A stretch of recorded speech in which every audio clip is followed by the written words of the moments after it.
नमस्कार, news point लेकर हाजिर हूं मैं राजीव। दोस्तों, कल से संसद का शीतकालीन सत्र यानी विंटर सेशन शुरू हो रहा है और अभी से आसार बन गए हैं कि इस सत्र में सियासी तापमान काफी बढ़ जाएगा। आज सर्वदलीय बैठक हुई यानी ऑल पार्टी मीट जिसे कहते हैं, सारे दलों की बैठक हुई, जिसके बाद सरकार की तरफ से दावा किया गया कि सत्र को सुचारू रूप से चलाने के लिए विपक्ष के साथ तालमेल बिठाया जाएगा। वहीं विपक्ष से उम्मीद जताई गई कि वो अपने सवालों को अध्यक्ष के जरिए सदन में उठाए और लोकतांत्रिक परंपराओं का निर्वहन करते हुए संसद की मर्यादा बनाए रखे, सत्र को अकारण बाधित न करे। अब जिन लोकतांत्रिक मूल्यों और मर्यादा की उम्मीद सरकार विपक्ष से कर रही है, असल में वही अब बीजेपी के लिए सबसे बड़ी चुनौती बनने वाली है दोस्तों, क्योंकि विपक्ष ने पहले ही ऐलान कर दिया है कि लोकतंत्र में मतदान के अधिकार को बचाने के लिए एसआईआर के खिलाफ बड़ी लड़ाई छेड़ी जाएगी और संसद में इस मुद्दे को पूरे दमखम के साथ उठाया जाएगा। वहीं विपक्ष के दम का एक उदाहरण तो आज ही सरकार को देखने को मिल गया है, जब चुनाव आयोग को विपक्ष की मांग के सामने झुकना पड़ा है। जी हां, आप जानते हैं कि 4 तारीख तक जिस एसआईआर यानी स्पेशल इंटेंसिव रिवीजन को खत्म करने का दबाव बीएलओज पर था और चुनाव आयोग मान ही नहीं रहा था कि कोई दबाव है बीएलओज पर, उसी चुनाव आयोग ने अब 4 तारीख की जगह 11 तारीख तक एसआईआर पूरी करने की तारीख बढ़ा दी है। यानी 1 सप्ताह के लिए यह तारीख बढ़ा दी गई है। अब 4 दिसंबर की जगह 11 दिसंबर को यह गणना पूरी होगी।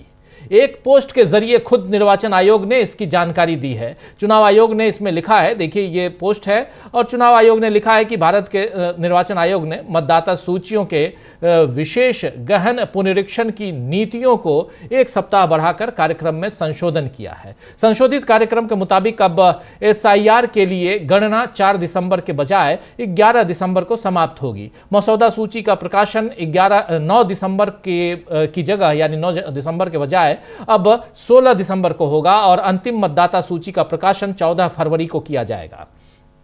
हालांकि इतना समय भी पर्याप्त नहीं है, क्योंकि विपक्ष तो कह रहा है कि जो काम पहले साल 2 साल में पूरा होता था उसे अब इतने कम समय में निपटाने की जिद क्यों है, और जब यह जिद भी जानलेवा साबित हो रही है तो फिर चुनाव आयोग समझ क्यों नहीं रहा है। बहरहाल 1 हफ्ते के लिए एसआईआर की प्रक्रिया को आगे बढ़ाना विपक्ष के ही दबाव का नतीजा दिखाई देता है। वैसे कल से बीजेपी की मुश्किलें और बढ़ने वाली हैं। विपक्ष एसआईआर पर तो सवाल करेगा ही, लाल किले के पास आतंकी हमला, दिल्ली का प्रदूषण, प्राकृतिक आपदाओं से निपटने की तैयारी की कमी, आर्थिक सुरक्षा और कमजोर पड़ती विदेश नीति जैसे अहम मुद्दों पर भी विपक्ष सरकार से जवाब मांगेगा। लेकिन लोकसभा में उपनेता प्रतिपक्ष गौरव गोगोई ने इस तरफ भी ध्यान दिलाया है कि यह शायद अब तक का सबसे छोटा शीतकालीन सत्र होगा, जिसमें केवल 15 कामकाजी दिन ही होंगे। गौरव गोगोई ने कहा है कि ऐसा लगता है कि सरकार खुद संसद को डिरेल करना चाहती है। आइए जरा सुनिए नेता उपनेता संसद में, लोकसभा में उपनेता विपक्ष गौरव गोगोई क्या कह रहे हैं, सुनिए। लोकतंत्र और संसदीय मर्यादा परंपरा को खत्म करने पर तुली है। आज शीतकालीन सत्र मात्र 19 दिनों के लिए, जिसमें से सिर्फ 15 दिनों के अंदर चर्चा हो सकती है, शायद सबसे छोटा ये शीतकालीन सत्र होगा। और इस शीतकालीन सत्र के आयोजन में देरी भी हुई है और इसीलिए ऐसा लगता है कि सरकार खुद पार्लियामेंट को डिरेल करना चाहती है। हमने सुरक्षा की बात उठाई कि इस शीतकालीन में सुरक्षा से जुड़े हुए अहम मुद्दों पर चर्चा हो, जिसमें से सबसे पहले आता है राष्ट्र सुरक्षा। दिल्ली में जो ब्लास्ट हुआ वो कहीं ना कहीं हमारी कानूनी और गृह विभाग की विफलताओं का एक बहुत बड़ा प्रमाण है। लेकिन ऐसा नहीं लगता कि सरकार इस पर कोई शॉर्ट ड्यूरेशन डिस्कशन चाहती है। दूसरी है लोकतंत्र की सुरक्षा। जिस प्रकार से भारत के विभिन्न राज्यों से चुनाव आयोग चुनाव से पहले, चुनाव के दौरान, चुनाव के पश्चात जिस प्रकार से राजनीतिक पक्षपात रख रही है, तो क्या भारत में चुनावी प्रक्रिया संवैधानिक रूप से चलेगी? वोटर लिस्ट की सुरक्षा, चुनाव की सुरक्षा पर भी एक चर्चा हुई। तीसरी हमारी मांग थी हमारी स्वास्थ्य की सुरक्षा की। जिस प्रकार से आज वायु प्रदूषण बढ़ रहा है देश के हर कोने में। चौथी विषय थी हमारी आर्थिक सुरक्षा की। जो किसान है, श्रमिक है, ना उसे उचित मूल्य मिल रहा है, ना उसे कारखाने में सुरक्षा मिल रहा है। पांचवी जो विषय हमने सुरक्षा की उठाई वो प्राकृतिक सुरक्षा है। जिस प्रकार से बाढ़, जिस प्रकार से लैंडस्लाइड, तूफान आ रहा है, कोई तैयारी नहीं।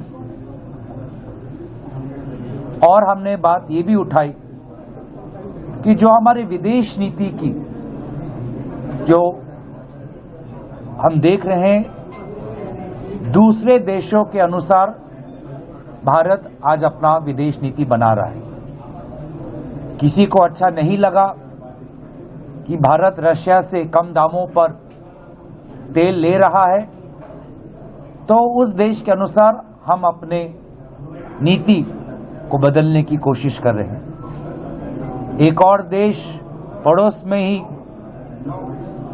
आज अपने सेना पर और पैसे खर्च कर रहा है, इन्वेस्ट कर रहा है, और हम तैयार नहीं।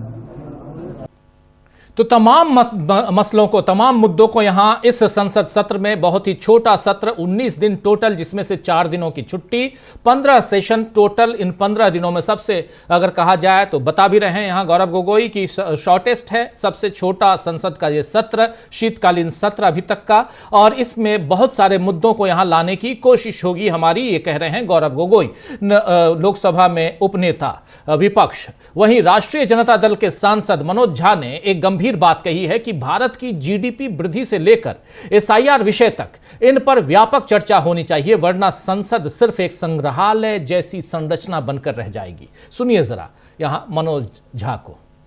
कई वर्षों से अब देख रहा हूं फिक्शनल चीजों पर बातचीत बहुत होती है, चुनाव तक में जनता के मौलिक मुद्दे गायब कर दिए जाते हैं। उसमें बहुत बड़ा सहयोग है मुख्यधारा की मीडिया का, मुख्यधारा की मीडिया प्लेटफॉर्म्स का। उम्मीद करेंगे कि सरकार चुनाव के आगे जाके सोचे कि क्या आय की असमानता विषय नहीं है चर्चा के लिए? क्या जीडीपी का ग्रोथ स्टोरी जिसकी बहुत चर्चा हो रही है, क्या वो दैनंदिन की जिंदगी में अगर नहीं दिख रही है तो क्या उस पर चर्चा ना हो?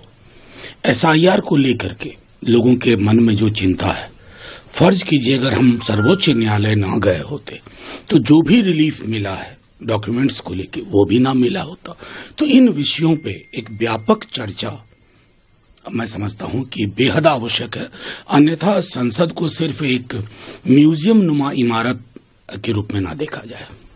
सर जमीन आ जाएगा तो देश में जिहाद हो सकता है। देखिए, तो एक म्यूजियम नुमा इमारत के रूप में संसद को न देखा जाए। संसद है जहां नियम कायदे तैयार किए जाते हैं, बनाए जाते हैं, देश आगे कैसे बढ़ेगा इसके लिए तमाम नियमों को यहां संचालित किया जाता है, बनाया जाता है। तो विपक्ष लगातार बीजेपी की पोल खोल रहा है दोस्तों। इधर अपनी कुछ मुश्किलें बीजेपी खुद ही बढ़ा रही है। जैसे संसद सत्र शुरू होने से पहले नेता प्रतिपक्ष राहुल गांधी और कांग्रेस संसदीय दल की अध्यक्ष सोनिया गांधी पर एक नई एफआईआर दर्ज कर दी गई है। नेशनल हेराल्ड से जुड़े कथित मनी लॉन्ड्रिंग मामले में राहुल गांधी और सोनिया गांधी पर दिल्ली पुलिस की आर्थिक अपराध शाखा यानी ईओडब्ल्यू ने आज एक नई एफआईआर दर्ज की है।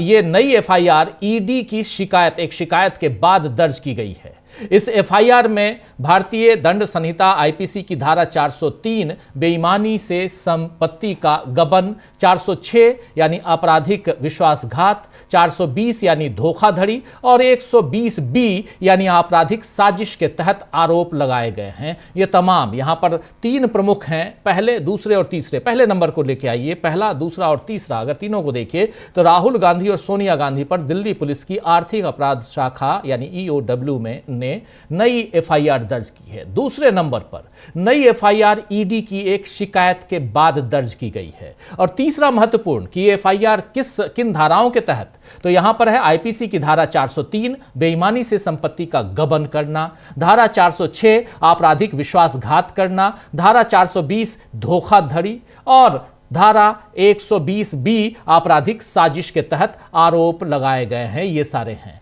आपको बता दूं कि इससे पहले दिल्ली की राउज एवेन्यू कोर्ट में नेशनल हेराल्ड मनी लॉन्ड्रिंग मामले में ईडी के आरोप पत्र पर संज्ञान लेने के फैसले को एक बार फिर टाल दिया गया है।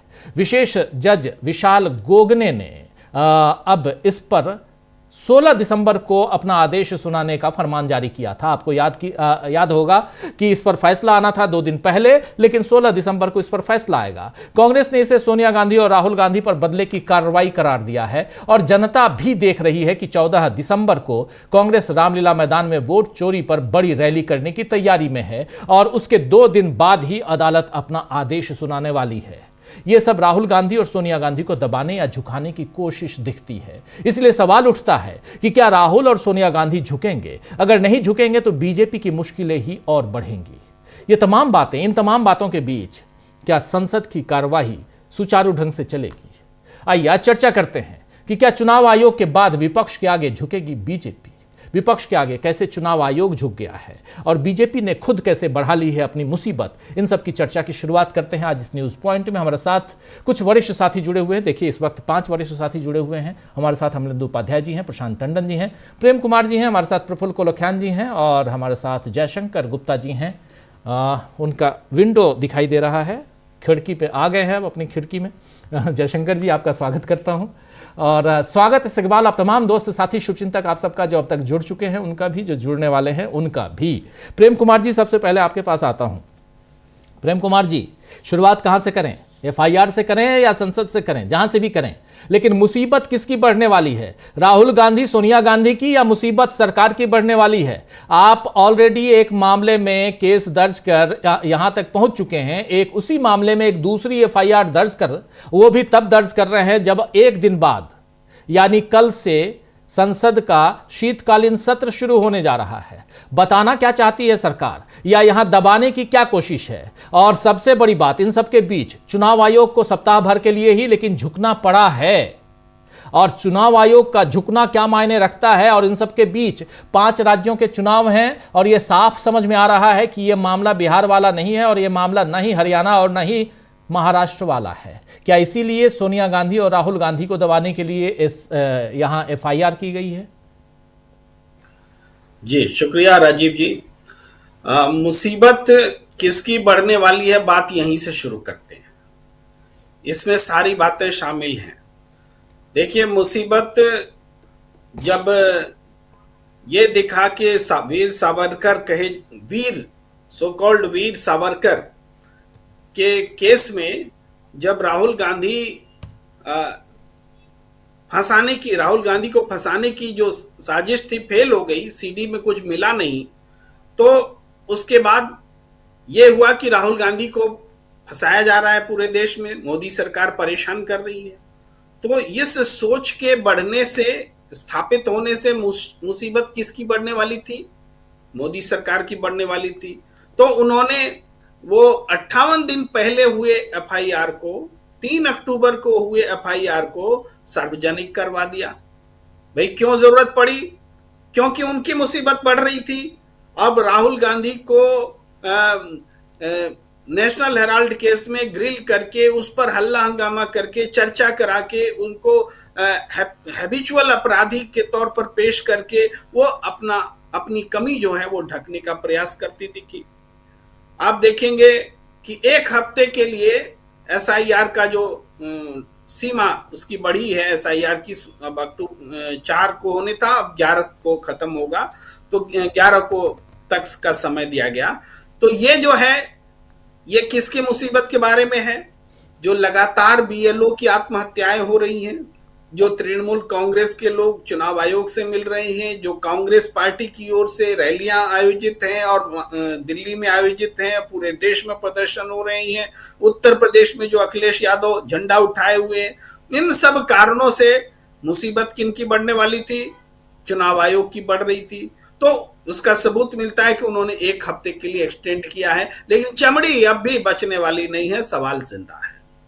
अब देखिए, संसद का सत्र, मुसीबत किसकी बढ़ने वाली थी? सरकार की, जिसने कि संसद का सत्र ही संक्षिप्त कर दिया कि ज्यादा दिन चलेंगे ही नहीं, और उसको फिर इस तरह से स्टार्ट ही किया जा रहा है कि एसआईआर पर बात ना हो, बीएलओ की आत्महत्या पर बात ना हो, चुनाव चोरी पर बात ना हो, चुनाव धांधली और जो भी बिहार चुनाव है इस पर बात ना हो। तो इसके लिए वो भारत माता की जय, वंदे मातरम और इन सब सवालों को लेकर के जो हाल फिलहाल में एक राज्यसभा में आया था कि क्या बोल सकते हैं और क्या नहीं बोल सकते हैं शपथ लेते हुए, वहां से बहस करने की अभी से कवायद शुरू हो गई ताकि मूल मुद्दे पर बात ना हो। तो मुसीबत किसकी बढ़ने वाली है? डर कौन रहा है? हमने 3 उदाहरण से बताया कि तीनों में, एक एसआईआर में चुनाव आयोग की मुसीबत बढ़ रही है जो समय सीमा बढ़ा रहे हैं, संसद सत्र कर्टेल हो रहा है जो सरकार की मुसीबत की ओर इशारा करता है, और फिर तीसरी बात जो है उसमें भी ये दिख रहा है कि राहुल गांधी को की वजह से, चूंकि वो लड़ते हुए नजर आ रही हैं, तो उनको लड़ते हुए न दिखा जाए, इससे इस पर दबाव बनाने के लिए उन्होंने एक और नेशनल हेराल्ड का मोर्चा खोल दिया है। ये सारी चीजें हैं मुसीबत बढ़ती हुई। लेकिन एक और बात है जो कि समांतर ढंग से सामने आ रही है। भाई सुब्रमण्यम स्वामी का ट्वीट आपने देखा, देश ने देखा, बार बार सुब्रमण्यम स्वामी ट्वीट करते हैं। देश की सरकार को अमेरिका ब्लैकमेल कर रहा है क्योंकि हमारी सरकार के एक पूर्व मंत्री हरदीप पुरी का नाम लिया है, उनके सेक्स स्कैंडल से संबंधित विजुअल्स जो है अमेरिका के पास हैं। वो ये कह रहे हैं कि नरेंद्र मोदी के भी सहमति या असहमति वाले महिलाओं से संबंध के विजुअल्स अमेरिका के पास हैं, और इस वजह से हमारी सरकार कॉम्प्रोमाइज्ड है और देश हित के साथ में समझौते हो रहे हैं। अब ये सुब्रमण्यम स्वामी कौन है बताने की जरूरत नहीं है, देश के नामचीन वकील हैं, और ऐसे समय पर यहाँ तक कि नेशनल हेराल्ड केस की याचिका भी उन्होंने ही लगाई है। उन्होंने उससे पहले भी वो गांधी परिवार के विरोधी माने जाते रहे हैं, इसके बावजूद वो ये बात कह रहे हैं। लेकिन क्या मजाल कि मोदी सरकार की ओर से, नरेंद्र मोदी की ओर से, उनके इकोसिस्टम की ओर से इतने गंदे आरोप पर भी एक शब्द कहा जाए। अगर इतने गंदे आरोप पर आप कुछ नहीं कह सकते तो फिर छोटी छोटी ट्वीट पर टिप्पणियां करने वालों को जेल में आप डलवा देते हैं। किसी को बेवजह से आप उमर खालिद और शर्जिल इमाम को बिना सुनवाई के जेल में रखे हुए हैं। ये इन सारी स्थितियों के बीच में इतने गंदे और अपमानजनक आरोप पर अगर सरकार खुश है, चुप है, तो समझिए कि दबाव में कौन है। मैंने इसीलिए कहा मुसीबत में कौन है, यहीं से मैंने अपनी बात शुरू की। जी बिल्कुल आप सही कह रहे हैं कि आखिर मुसीबत में कौन है। सुब्रमण्यम स्वामी ने जो ट्वीट किया है आज बहुत महत्वपूर्ण है। उस ट्वीट का हिंदी रूपांतरण आपके सामने हम लेके आते हैं थोड़ी देर में, लेकिन महत्वपूर्ण है कि आखिर एक सेक्स स्कैंडल का मामला जो वहां चल रहा है, एप्स्टीन मामला, और उस मामले में हरदीप पुरी से लेकर नरेंद्र मोदी का नाम क्यों आ रहा है, बार बार सुब्रमण्यम स्वामी इस पर क्यों बात कर रहे हैं। और सुब्रमण्यम स्वामी ने तो आज खासकर लिखा है कि इससे भारत की जो इंटीग्रिटी है उस पर असर पड़ेगा, और कहीं ना कहीं नरेंद्र मोदी ब्लैकमेल हो रहे हैं, अमेरिका के हाथों ब्लैकमेल हो रहे हैं क्या नरेंद्र मोदी? एक बड़ा सवाल है जिसके तरफ आपने इशारा किया है, उस ट्वीट को भी हम दिखाएंगे, लेकिन उससे पहले जरा प्रशांत जी आपके पास आना चाहता हूं। और संसद का सत्र शुरू होने जा रहा है, कल से धुआंधार होगा इसकी हम उम्मीद करते हैं, लेकिन दूसरी तरफ किरण रिजिजू धमका भी रहे हैं कि शांतिपूर्ण अगर विपक्ष चाहेगा तो चलेगा, नहीं तो नहीं चलेगा। यानी यहां सरकार बिल्कुल अपने अंदाज में है कि आप शांत रहिए, आप आइए, अध्यक्ष महोदय से कहिए कि हमको यह मुद्दा उठाना है तो हम सुचारू रूप से चलाने देंगे संसद को, वरना आप देख लीजिए। लेकिन इन सब के बीच राहुल गांधी, सोनिया गांधी के ऊपर एक नई एफआईआर की कहानी जो सामने आ जाती है, इसके क्या मायने हैं? ये ज्यादा इंपॉर्टेंट है आज की तारीख में समझना कि कल से क्या इस मामले को आगे बढ़ाया जाएगा, जहां एसआईआर की बात होगी, जहां पॉल्यूशन की बात होगी, जहां भारत की विदेश नीति की बात होगी, जहां सेक्स स्कैंडल, हरदीप पुरी, नरेंद्र मोदी, इन सब के नाम की बात होगी, वहां इन सब से आप अलग हटाइए और इस पे बात कीजिए, राहुल और सोनिया पे बात कीजिए। इसलिए ये सब किया जा रहा है क्या?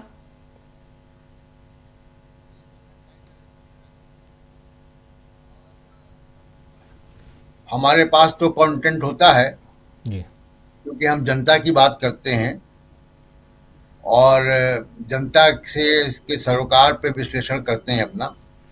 लेकिन एक मीडिया है जिसको गोदी मीडिया कहते हैं, उसके पास कंटेंट की क्राइसिस होती है कि अगर उसके पास हिंदू मुसलमान नहीं है तो क्या चलाएंगे वो, तो उनको कंटेंट दिया जाता है इस तरीके से। अब जो है नेशनल हेराल्ड का मामला है, उसकी मेरिट हम जानते हैं जी। हम ये भी जानते हैं कि वो फाइल क्लोज हो गई थी, ईडी ने ही क्लोज की थी फाइल, उसके बाद वो फाइल क्यों रिवाइव की गई है। अच्छा, वो मामला सुब्रमण्यम स्वामी की कंप्लेंट पे आधारित है, तो सुब्रमण्यम स्वामी उस वक्त सच बोल रहे थे, इस वक्त झूठ बोल रहे हैं क्या, या दोनों वक्त सच बोल रहे थे या दोनों वक्त झूठ बोल रहे हैं? ये भी जरा तय करने वाली बात है कि सुब्रमण्यम स्वामी को कितनी गंभीरता से लिया जाए। अगर सुब्रमण्यम स्वामी के ये आरोप नेशनल हेराल्ड के बड़े गंभीर हैं, तो अब जो नए आरोप वो लगा रहे हैं वो भी गंभीर होंगे जी। अगर उनकी इतनी विश्वसनीयता है कि उन पे एफआईआर, उनके कहने पे एफआईआर हो जाए, उनकी कंप्लेंट पर मुकदमा हो जाए, 55 घंटे की पूछताछ हो जाए राहुल गांधी से, सोनिया गांधी से, तो फिर तो सुब्रमण्यम स्वामी जो आप नए आरोप लगा रहे हैं उनमें क्या सच्चाई है, कितनी सच्चाई है?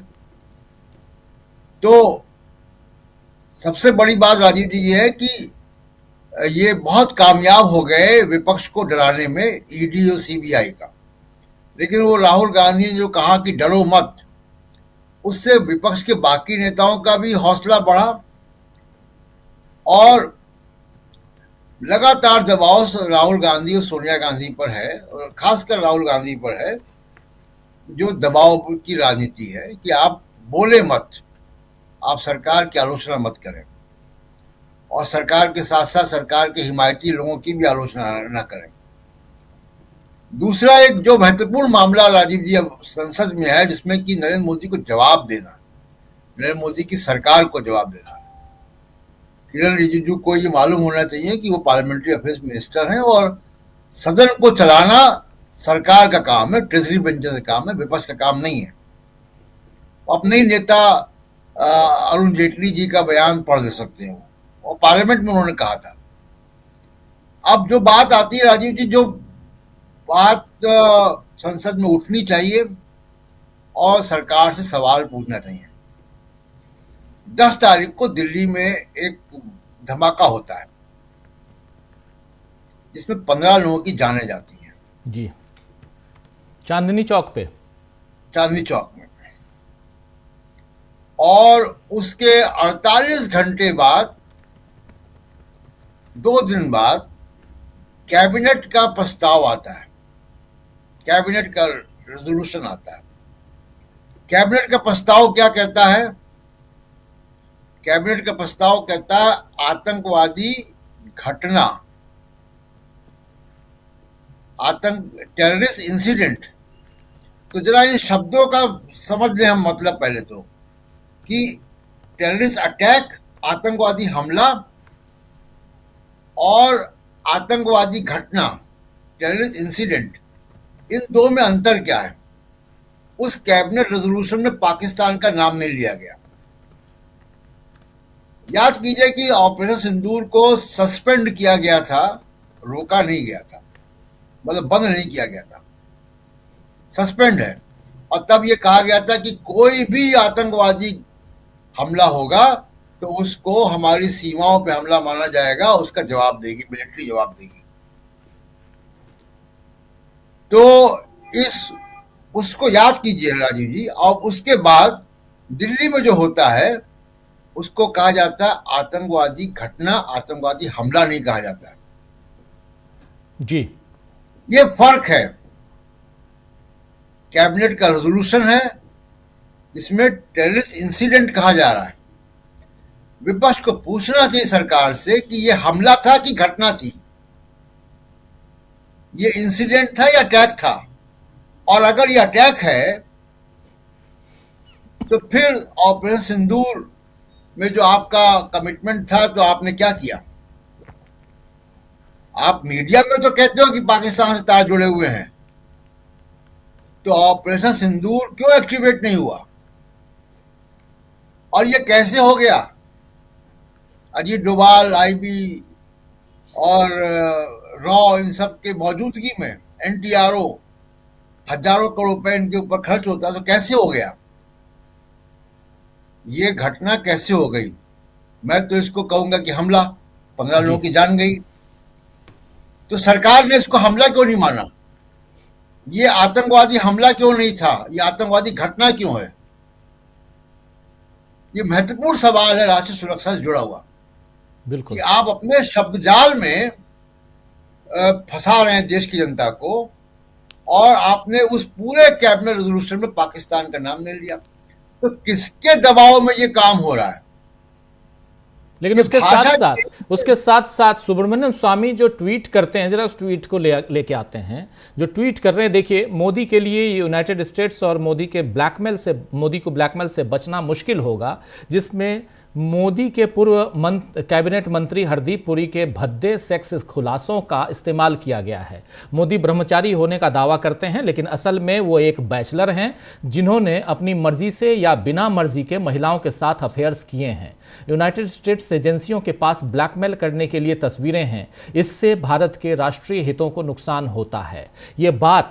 ये भी विदेश नीति हमारी, और इसमें साफ साफ कि इससे भारत के राष्ट्रीय हितों को नुकसान होता है। ये बात कह रहे हैं सुब्रमण्यम स्वामी, बीजेपी के ही पूर्व सांसद हैं, लगातार हमलावर रहते हैं विचारों के दम पे। लेकिन इन्होंने ही नेशनल हेराल्ड का केस, जैसा अभी प्रशांत टंडन जी बता रहे थे कि नेशनल हेराल्ड का केस भी इन्होंने ही दर्ज कराया था। और आज की तारीख में हरदीप पुरी और नरेंद्र मोदी के ऊपर भी सेक्स स्कैंडल का जो मामला है, इसको भी इस पर भी लगातार लिख रहे हैं। जो बात आप कह रहे हैं प्रशांत जी कि आखिर ये सब कंट्रोल कहां से हो रहा है, आखिर कौन सा दबाव है कि आप एक इंसिडेंट को, आप एक जो घटना घटती है वो घटना है या टेरर अटैक है, ये आप नहीं बता सकते। अगर टेरर अटैक है तो फिर आपने उस ऑपरेशन सिंदूर, जिसको आपने कहा था कि ये अनवरत जारी है, अभी सस्पेंड किया है, और हमारे ऊपर किसी भी ढंग का ऐसा अटैक माना जाएगा कि हमारे ऊपर दुश्मन देश ने हमला किया है,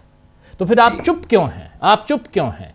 दबाव किसका है? जो आपके सेंटेंस, उसी को मैं यहां रिपीट कर रहा हूं। आखिर प्रेशर हमारे देश पर, हमारे देश के नेताओं और खासकर हमारी सरकार पर, नरेंद्र मोदी पर प्रेशर किसका है? कौन कह रहा है कि रशियन तेल मत खरीदो?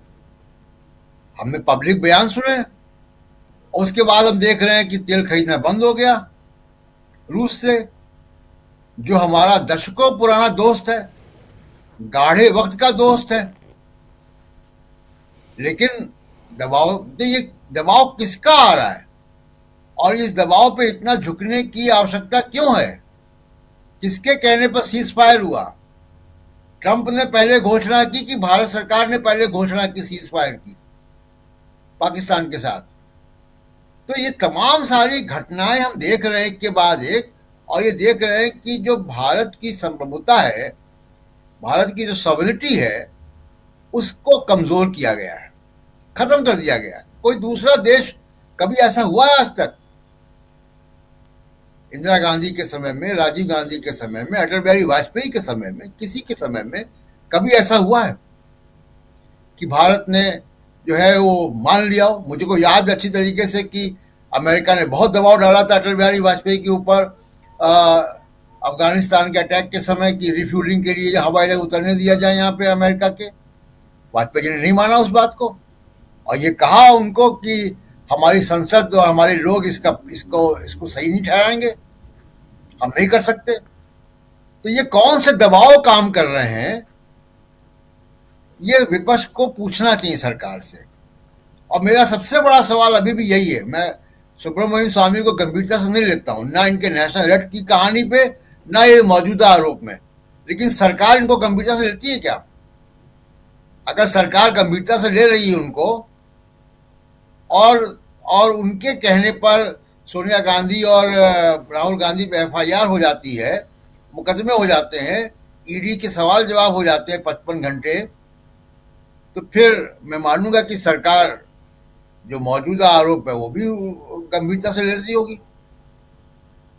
जी बिल्कुल, दोनों बातें नहीं हो सकती ना कि या तो सुब्रमण्यम स्वामी लफाजी कर रहे हैं जी तो लफाजी वो दोनों वक्त कर रहे हैं या सारे वक्त कर रहे हैं, या वो गंभीर है तो फिर वो क्रेडिबल आदमी है तो फिर दोनों बातें उनकी क्रेडिबल हैं। लेकिन सबसे बड़ा सवाल घूम फिर के आता है कि राष्ट्रीय सुरक्षा का मामला, भारत की राजधानी दिल्ली में एक ब्लास्ट होता है, 15 लोगों की जानें जाती हैं, 48 घंटे बाद कैबिनेट का नोट आता है और कैबिनेट का प्रस्ताव कहता है आतंकवादी घटना, उसको आतंकवादी हमला नहीं कहता। ये किसका दबाव काम कर रहा है? जी बिल्कुल बिल्कुल, आप सही कह रहे हैं कि आखिर दबाव किसका। जयशंकर जी, आपके पास आना चाहता हूं जल्दी से। और मामला जो है ये जो घटनाक्रम है उस पर तो निगाहें टिकी हुई हैं, लेकिन इन सब के बीच अब चूंकि गहमा गहमी कल से रहने वाली है संसद का शीतकालीन सत्र, और ऐसे में SIR का मुद्दा और उसके अलावा तमाम भारत के की जो सॉवरेनिटी का मामला है उस पर भी गंभीर सवाल उठते ही रहे हैं। SIR के मुद्दे को अगर लेकर आया जाए, चुनाव के मुद्दे को, वोट चोरी का मुद्दा, लोकतंत्र को बचाने का मुद्दा, अगर वोट चोरी की बात आती है तो इसको कैसे आप देखते हैं और संसद में इसको आप उठते हुए देखते हैं क्या? क्या हम यही देखेंगे कि 15 दिन का जो सबसे शॉर्टेस्ट ये सत्र है ये ऐसे ही चल जाएगा, धुल जाएगा? देखिए राजीव जी, ये बहुत दुर्भाग्यपूर्ण पहलू है। देश को और देश के लोकतंत्र को चलाने वाले लोगों के दिमाग में बात घुस गई है और धीरे धीरे बाहर भी आने लगी है कि लोकतंत्र बेकार की चीज है, चुनाव बेकार की चीज है, संसद और संवैधानिक संस्थाएं हैं ये भारत की प्रगति में बहुत बड़े रोड़े हैं, बाधा हैं। अब 1 नेशन 1 इलेक्शन, 1 नेशन 1 लीडर करके कर दीजिए। अगर 2024 में कामयाब हो गए होते 350-400 सीटों पाने में तो इनके मंसूबे आज दिखाई देते, लेकिन अब इनकी पूरी तैयारी ये है कि 2029 में हम कैसे भी करके 350-400 का आंकड़ा पार करें और उसके बाद संविधान में रद्दो बदल करके राष्ट्रपति शासन प्रणाली कर दें या कुछ इस तरह से। वो लोग कहते हैं, अब RSS के लोग जगह जगह से उनकी मरमरिंग शुरू हो गई, कंफुकवा तंत्र कहने लगा है कि भाई देखिए चीन में ये लोकतंत्र नहीं है, जिनपिंग राज कर रहे हैं, जो एक आदमी का राज चल रहा है। देखिए आज अमेरिका को चुनौती दे रहा है, रूस में चुनाव नहीं होते हैं, लोकतंत्र नहीं है, देखिए रूस आज आंखें तरेर रहा है, दुनिया को दिखा रहा है। तो हमारे यहाँ यही है सबसे बड़ी बात। आप उसको व्यवहार रूप में अगर देखना चाहें तो संसद के सत्र लगातार सीमित होते जा रहे हैं, संसदीय समितियों को इर्रेलेवेंट बना दिया गया है एक तरह से। जो स्थायी समितियां होती थी, आपको याद होगा कि जब बजट सत्र होता था तो बीच में मध्यावकाश होता था, उस समय जो संसदीय समितियां होती थी उनकी बैठकें होती थी, उसके बाद उनके जो रेजोल्यूशंस होते हैं उसको बजट में एकोमोडेट किया जाता था, सारा कुछ होता था। वो सब धीरे धीरे गायब होते जा रहा है। आप आश्चर्य करेंगे कि प्रेस काउंसिल ऑफ इंडिया जैसी संस्था 1.25 महीने लगभग होने को आए, अभी तक नई प्रेस काउंसिल का गठन नहीं हुआ है। संस्थाओं को कैसे अप्रासंगिक बना दिया जाए, कैसे इरेलीवेंट मतलब ये कर दिया जाए, इस काम में ये लगे हुए हैं। और 29 की जो तैयारी है, मतलब ये सब तो चुनाव ठीक है, अभी बिहार हो गया, फिर अभी बंगाल में होगा, तमिलनाडु में होगा, असम में होगा, हमारे उत्तर प्रदेश में भी होगा, तो वो तो उनका है इरादा अपना करने का। SIR को मैंने इस बार देखा है गांव में जाकर के राजीव जी, जिस तरह का वर्कलोड बीएलओज पे पड़ा हुआ है, किस तरह की स्थिति में वो लोग काम कर रहे हैं। हमारे कुछ लोग परिचित थे, वो उनसे बात हुई थी हमारी, हमने मुलाकात भी हुई थी। गांव में मतलब ये हालत हो गई, जैसे हमारा जो गांव है मधुबन जो कस्बा है, सुल्तानपुर बारागांवा है, वहां पे 2003 की वोटर लिस्ट में 1200 नाम थे वहां पे। इस बार जो 2003 की लिस्ट खोज रहे हैं लोग, तो सिर्फ 46 नाम निकल करके आ रहे हैं। अब वो बाकी 1154 नाम कहाँ गए? अब उसमें आपको SIR की प्रक्रिया खोजिए, पहले पिताजी का लाइए, एपिक नंबर खोजिए, फिर अपना सर्टिफिकेट लेके आइए, ये सब भरिए। और बीएलओ इतने परेशान हैं, जिस तरह से आत्महत्याएं हो रही हैं उत्तर प्रदेश में और जगहों पर भी आ रही हैं घटनाएं, मैं तो कहना चाहता हूं कि असल में विपक्ष और ये लोग थोड़ा इस मामले में दब्बू हो जाते हैं। जिस तरह से नहीं, ये खबर आ रही है जयशंकर जी, एक खबर ये आ रही है कि महाभियोग लाने की तैयारी विपक्ष कर रहा है ज्ञानेश कुमार के खिलाफ। कितना दम देखते हैं इसमें आप? बिल्कुल महाभियोग लाना ही चाहिए, एकदम लाना चाहिए। मैं तो कह रहा हूं कि जगह जगह से मुकदमे होना चाहिए इस आदमी के बारे में, इस आदमी के खिलाफ। इसने आत्महत्या करने के लिए विवश किया है लोगों को, विवश किया है, उकसाया नहीं है, विवश किया है। इसमें इंस्टिगेट नहीं है, लेकिन विवश किया है। मतलब जिस ढंग से काम कर रहे हैं लोग, कोई कह रहा था बीएलओ कि साहब रात में 3 बजे किसी का फोन आ रहा है, तो कभी 2 बजे रात में फोन आ रहा है, तो सुबह में अफसर कहा जा रहा है कि भाई इतना लेकर के अभी तुरंत लेके आओ। क्या करेगा वो आदमी?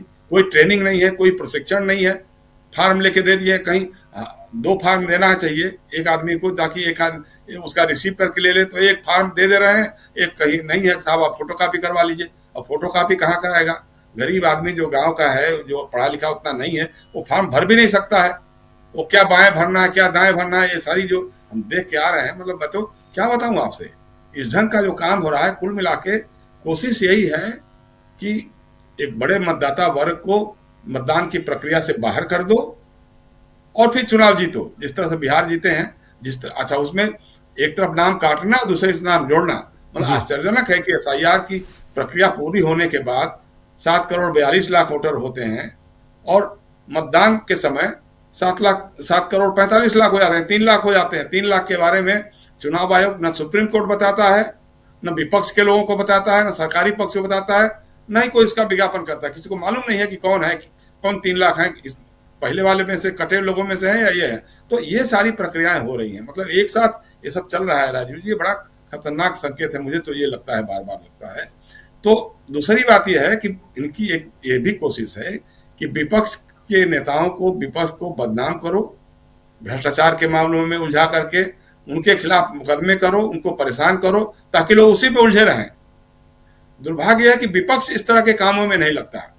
विपक्ष के नेताओं पे जिस ढंग की बयानबाजियां हो रही हैं, भाजपा के लोगों की तरफ से, RSS के लोगों की तरफ से, या उनके और लोगों की तरफ से, उनके ढिंढोरची जो हैं, पेड जो उनके हैं ट्रोलर्स हैं, उनसे जो हो रहा है, एक पर भी कोई अगर मुकदमा हो जाए, कभी कोई कर दे, केस कर दे, चाहे उसको शेयर करने वाले, साझा करने वाले लोग हैं, वो उस पर कर दे, तो फिर मामला दम बन जाएगा।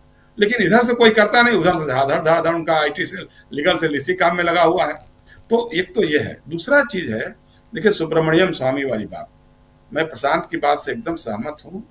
सुब्रमण्यम स्वामी कोई विश्वसनीय नहीं रहे हैं, लगातार कभी अटल जी पे, कभी किसी पे कुछ आरोप लगाते रहे हैं। वो सोनिया गांधी पे, कांग्रेस पे, राहुल गांधी पे उन्होंने लगाए हैं। अभी पिछले दिनों, अभी तो ये जो आया उनका आज का ट्वीट आया, इसके पहले भी कई ट्वीट उन्होंने किए थे और कहा कि चीन में जब जाते थे प्रधानमंत्री, तो वहां के उस समय के जो राजदूत थे वहां पे, जो इस समय विदेश मंत्री भी हैं, वो उनके सुख दुख का ध्यान रखते थे और उनके सारे वीडियोज वगैरह वहां पे हैं। इसलिए जब ऐसे तो बोलते थे कि चीन के साथ आंखें लाल करके बात करनी चाहिए, लेकिन वो आंखें झुका करके बात करते हैं, बुला करके झूला झुलाते हैं, चाय बना करके पिलाते हैं, और वो हमारी सीमाओं के अंदर घुस जाता है चीन। कभी आंखें लाल करना क्या, सामने बात भी नहीं कर पाते हैं। तो कहीं ना कहीं स्वामी का ये कहना था कि वो जो उनके पास वीडियोज हैं या जो कुछ भी डॉक्यूमेंट्स हैं, जिनके चलते चीन इनको दबा के रखा हुआ है, अमेरिका इनको दबा के रखा हुआ है, मैं नहीं मानता हूँ, एकदम नहीं मानता हूँ कि हमारे प्रधानमंत्री चाहे वो मुख्यमंत्री रहे होंगे तो, या अभी हैं, इस तरह के सेक्स स्कैंडल्स में नहीं होंगे वो। लेकिन आप सुब्रमण्यम स्वामी पर मुकदमा क्यों नहीं करते हैं? आप फर्जी मुकदमे में राहुल गांधी को फंसाने की कोशिश करते हैं, सुब्रमण्यम स्वामी आपकी पार्टी का अभी भी नेता बने हैं, अभी तक भारतीय जनता पार्टी से उनको निष्कासित नहीं किया गया है। तो इसका मतलब कि हम मान लें कि एकदम उनके आरोप सही है। भाई अगर उनके खिलाफ उनका खंडन भी नहीं हो रहा है, मंडन भी नहीं हो रहा है, उनके खिलाफ कोई केस मुकदमा मानहानि का मुकदमा भी नहीं हो रहा है, तो इसका दो ही अर्थ हो सकता है ना, या तो उनके आरोपों में सच्चाई है जिसके कारण आप चुप है, लेकिन दूसरे खतरा ये भी है कि अगर आप उनको झूठा करार देंगे तो फिर सोनिया गांधी और नेशनल हेराल्ड के मामले में भी वो झूठे साबित होंगे। तो ये फंसे हुए हैं, इस मामले में फंसे हुए हैं, लेकिन नैरेटिव सेट करने में इनका कोई जवाब नहीं है। आप सोचिए दिल्ली धमाके की बात अभी हमारे मित्र कर रहे हैं, भाई क्या वजह है कि जब कोई चुनाव होने वाला होता है तभी धमाके होते हैं। भाई अगले दिन बिहार में चुनाव होने वाला है, एक दिन पहले दिल्ली में चांदनी चौक लाल किले के पास धमाका हो रहा है, क्या वजह है भाई? जितने लोगों को गिरफ्तार किया बताया कि सर जितने डॉक्टर्स हैं, जितने मुसलमान, अब ये गांव में जो बच्चे हमारे मिल रहे थे हमसे राजीव जी, वो कह रहे थे कि चाचा तो पाकिस्तान से खतरा नहीं है, जो यहाँ हैं लोग उनसे खतरा है, वो बम धमाके पर ये जहर फैला रहे हैं, कंफोका तंत्र के जरिए लोगों के दिमाग में जहर भर के रखते हैं। तो सबसे बड़ा दुर्भाग्य जो होगा, सबसे बड़ी मुसीबत जो है इस देश के आम आवाम को होने वाली है, क्योंकि जब लाल किले पर जब धमाका होता है तो उसमें सिर्फ हिंदू नहीं मरते हैं, मुसलमान भी मरते हैं। और जब तथाकथित आतंकवादी गिरफ्तार होते हैं, एक डॉक्टर, हिंदू डॉक्टर भी गिरफ्तार होती है।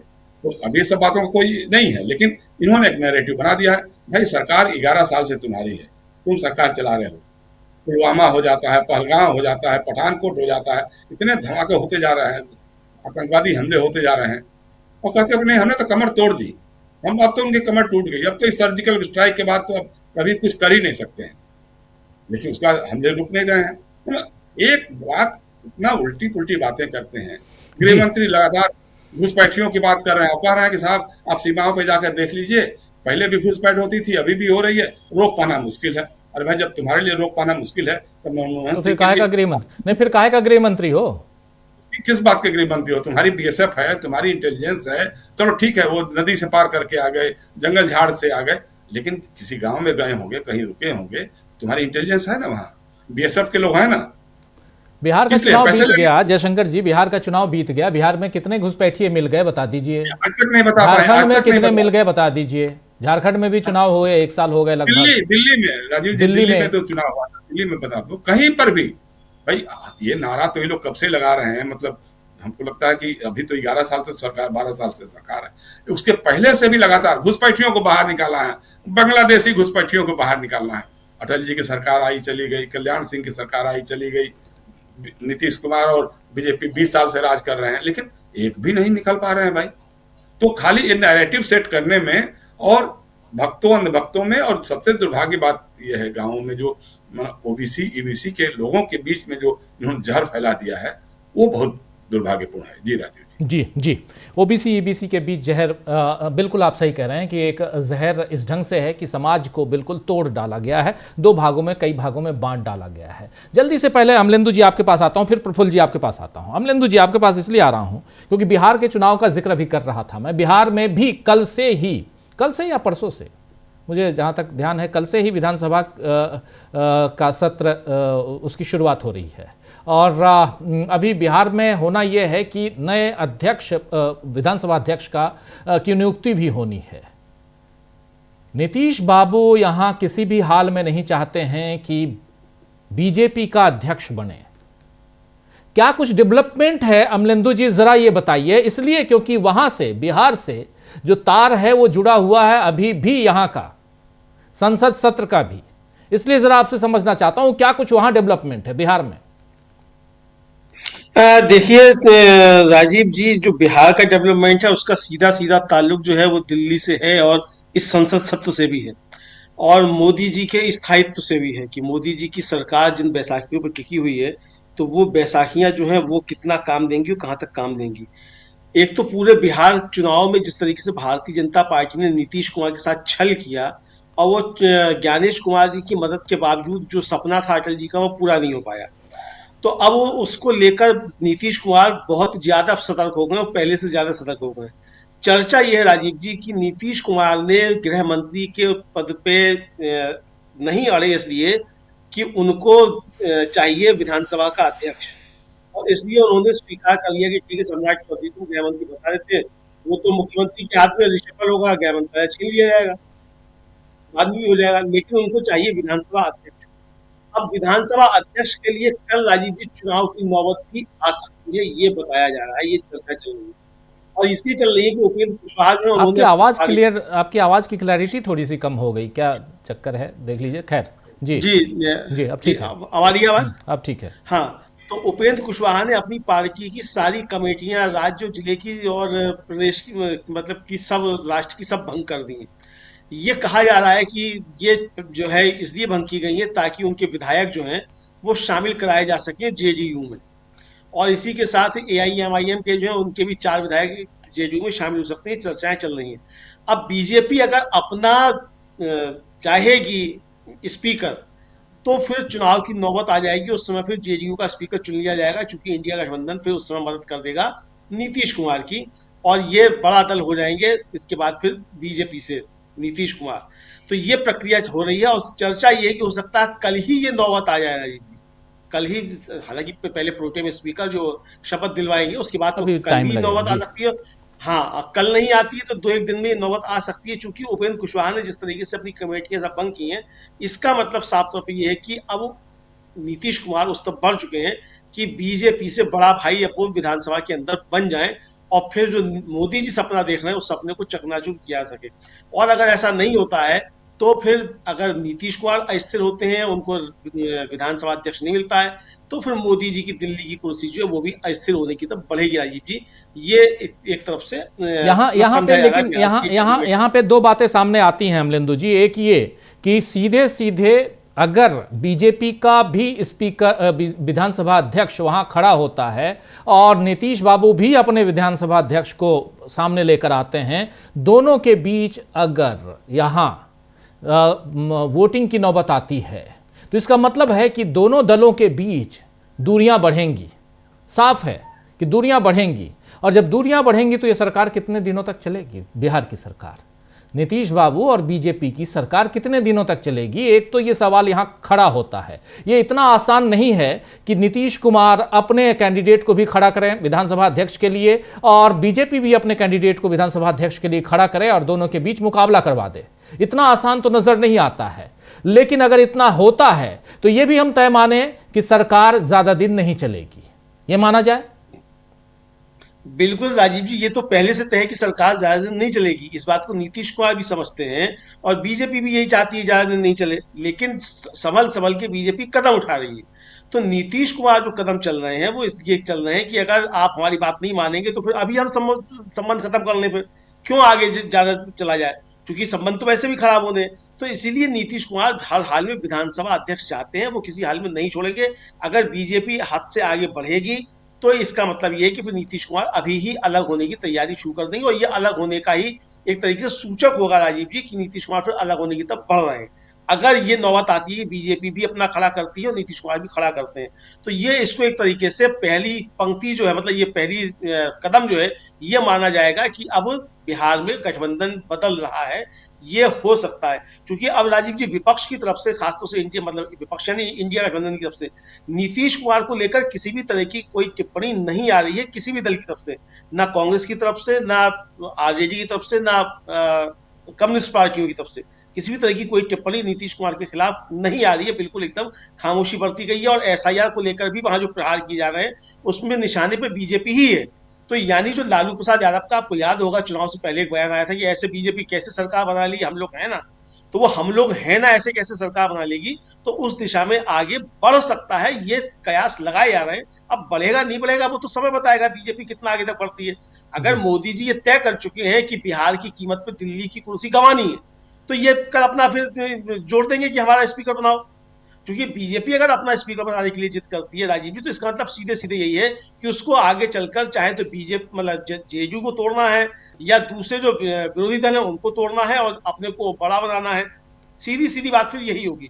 तो ये नीतीश कुमार के लिए खतरे की घंटी होगा। तो नीतीश कुमार किसी भी हाल में विधानसभा अध्यक्ष नहीं छोड़ेंगे, लेकिन हाँ, अगर बहुत ज्यादा नीतीश कुमार दब गए हैं, कोई ऐसी नस है, जैसा कि एयरपोर्ट से उनका वीडियो वायरल हुआ कि साहब मोदी जी के पैरों में गिरे पड़ रहे हैं, अगर वास्तव में ही पैरों में गिर गए नीतीश कुमार जी तो फिर स्वीकार कर लेंगे।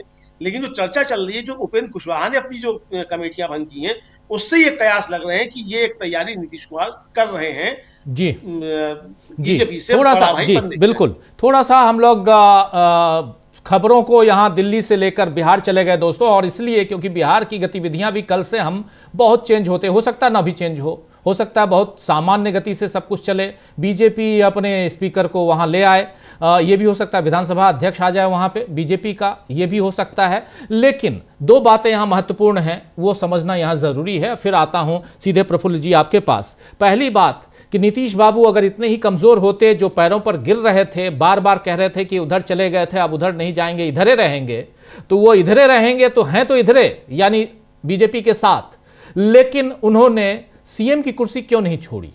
अगर इतने ही कमजोर हैं तो सीएम की कुर्सी छोड़ सकते थे, क्योंकि सेकंड पोजीशन पे हैं, फर्स्ट पोजीशन पे नहीं है। तो यहां वो मजबूती दिखाई देती है नीतीश बाबू की। दूसरी बात जो बहुत महत्वपूर्ण कह रहे थे यहां अमलेंदु जी, कि 4 विधायक AIMIM के 5 में से 4 जो नीतीश बाबू के साथ जाने के लिए तैयार हैं, ऐसी खबरें आ रही हैं, और 4 कैंडिडेट जो ऑलरेडी जीत के आए हैं उपेंद्र कुशवाहा के, वो नीतीश की पार्टी के साथ जाने को, विलय करने को तैयार हैं उपेंद्र कुशवाहा खुद आने वाले समय में। तो 4-4 8 हो गए और 85 ऑलरेडी है, तो 93 कैंडिडेट हो जाते, 93 विधायक हो जाते हैं नीतीश बाबू, पहले नंबर की पार्टी बन जाती है यहां JDU। और इसके बाद फिर क्या कहानी में ट्विस्ट आएगा? बिहार की कहानी में, अगर बिहार की सियासत में हम ट्विस्ट देखेंगे तो क्या दिल्ली में भी हम उसका असर देखेंगे? और इन सब के बीच एक 10,000 की बात करना जरूरी है। उसके साथ आता हूं प्रफुल्ल जी आपके पास। 10,000 रुपए को लेकर कहानियां बहुत आगे बढ़ चुकी हैं। अब महिलाएं नाराज हैं, महिलाओं को पैसे मिल नहीं रहे हैं। पहले तो कहा गया कि 10-10 हजार रुपए दे दिए, अब देखो सबको 2-2 लाख रुपए भी देंगे, जिनको नहीं मिला है फॉर्म जल्दी से भर दो। मेरे पहचान के कुछ महिलाओं ने वहां, उनको यह कहा गया कि 1,000 रुपए हमको पहले दे दो, 9,000 रुपए तुम्हारे खाते में डलवा देंगे। उन्होंने 1,000 रुपए दे दिए, 9,000 भी तो आए नहीं, 1,000 भी गए। यह सब बिहार में चल रहा है, और ये कानों सुनी बात नहीं, आंखों देखी बात मैं बता रहा हूं बहुत, और इस एक ऑथेंटिक प्लेटफॉर्म पे बहुत ऑथेंटिसिटी के साथ बोल रहा हूं मैं कि ये सब कुछ बिहार में घपलेबाजी इन चीजों में हुई है। अब इससे कैसे बीजेपी बाहर निकले, क्योंकि बहुत बड़ा बोझ अपने ऊपर लाद ली है बीजेपी, आर्थिक बोझ, इससे कैसे बाहर निकले? ये इन सारी चीजों को अगर मिलाइए प्रफुल्ल जी, तो आपको यहां कहानी में ट्विस्ट नजर आता है? प्रफुल्ल जी नमस्कार। कहानी में तो ट्विस्ट ही ट्विस्ट है। कहानी क्या है? पूरा जलेबी है। इसलिए एक ट्विस्ट हो तो बताएं। अभी प्रशांत सर बोल रहे थे कि जो रिपोर्ट लिखा गया, मैं जरा हल्की सी उसकी चर्चा कर लूं, फिर आपके सवाल पर आता हूं। कि इसमें कहा गया कि इंसिडेंट कहा गया, अटैक नहीं किया गया। अटैक किया जाता है, इंसिडेंट हो जाया करती है। अटैक का कोई करता होता है, इंसिडेंट का कोई करता नहीं होता है, रिजल्ट होता है। तो ये जो बोल रहे हैं इसका कोई करता नहीं है, क्योंकि ये बोल चुके हैं एक्ट ऑफ वार माना जाएगा। इसीलिए जब करता है ही नहीं, इंसिडेंट है, तो किसी का पाकिस्तान का क्या, किसी का नाम नहीं लेंगे। ये सब इनकी ठीक ही कहा कि बागजाल में उलझाए रहते हैं। देखिए बिहार के चुनाव में अभी जिस ढंग से हम लोग व्याख्या कर रहे हैं, प्रेम कुमार सर ने भी और तमाम हम लोग ये बात सोचते हैं कि SIR में चुनाव आयोग पीछे हट गया, 1 सप्ताह का समय दे दिया। असल में कहानी क्या है इसके भीतर, एक दूसरी व्याख्या मैं कहता हूँ। मैं ये कह रहा हूँ आपसे, पश्चिम बंगाल में जो पश्चिम बंगाल के बीजेपी के प्रदेश अध्यक्ष और राज्यसभा के सदस्य हैं समीक भट्टाचार्य, उन्होंने बड़ी लंबी चौड़ी शिकायत की है, जो प्रेस में भी आ गया है, जिसका वीडियो भी चल रहा है, कि हमको यहाँ पर हमारे BLA को काम नहीं करने दिया जा रहा है। यानी कि वो तृणमूल पर ये आरोप लगा रहे हैं कि तृणमूल यहाँ चूंकि सशक्त पार्टी है, पैसा देने पर भी और हर तरह का सुरक्षा का इंतजाम करने पर भी उनके BLA काम नहीं कर पा रहे हैं। जिस प्रकार से तृणमूल के जो लोग हैं, उनके समर्थक हैं, ममता दीदी के समर्थक हैं, वो BLA काम कर रहे हैं, और उनका काम इसलिए अधूरा रह गया है, अभी संघर्ष जारी है। इसलिए भी वो कह रहे हैं वहां पर वो झुके उके नहीं है, वो अपना उनका एक टैक्टिस है। वो 4 दिन का समय और बढ़ाएंगे, और बाद में चल के जब इस तरह की बात होगी, संसद कल से शुरू हो जाए, उसके बाद वो बोलेंगे कि हाँ भाई वहां पर बोलने के लिए होगा कि चुनाव आयोग पॉपुलर डिमांड के सामने, जरूरी जेन्युइन डिमांड के सामने चुनाव आयोग मानता है, उसको स्वीकार करता है और तदनुरूप काम करता है। लेकिन इससे क्या रुकेगा? इससे बिल्कुल नहीं रुकेगा।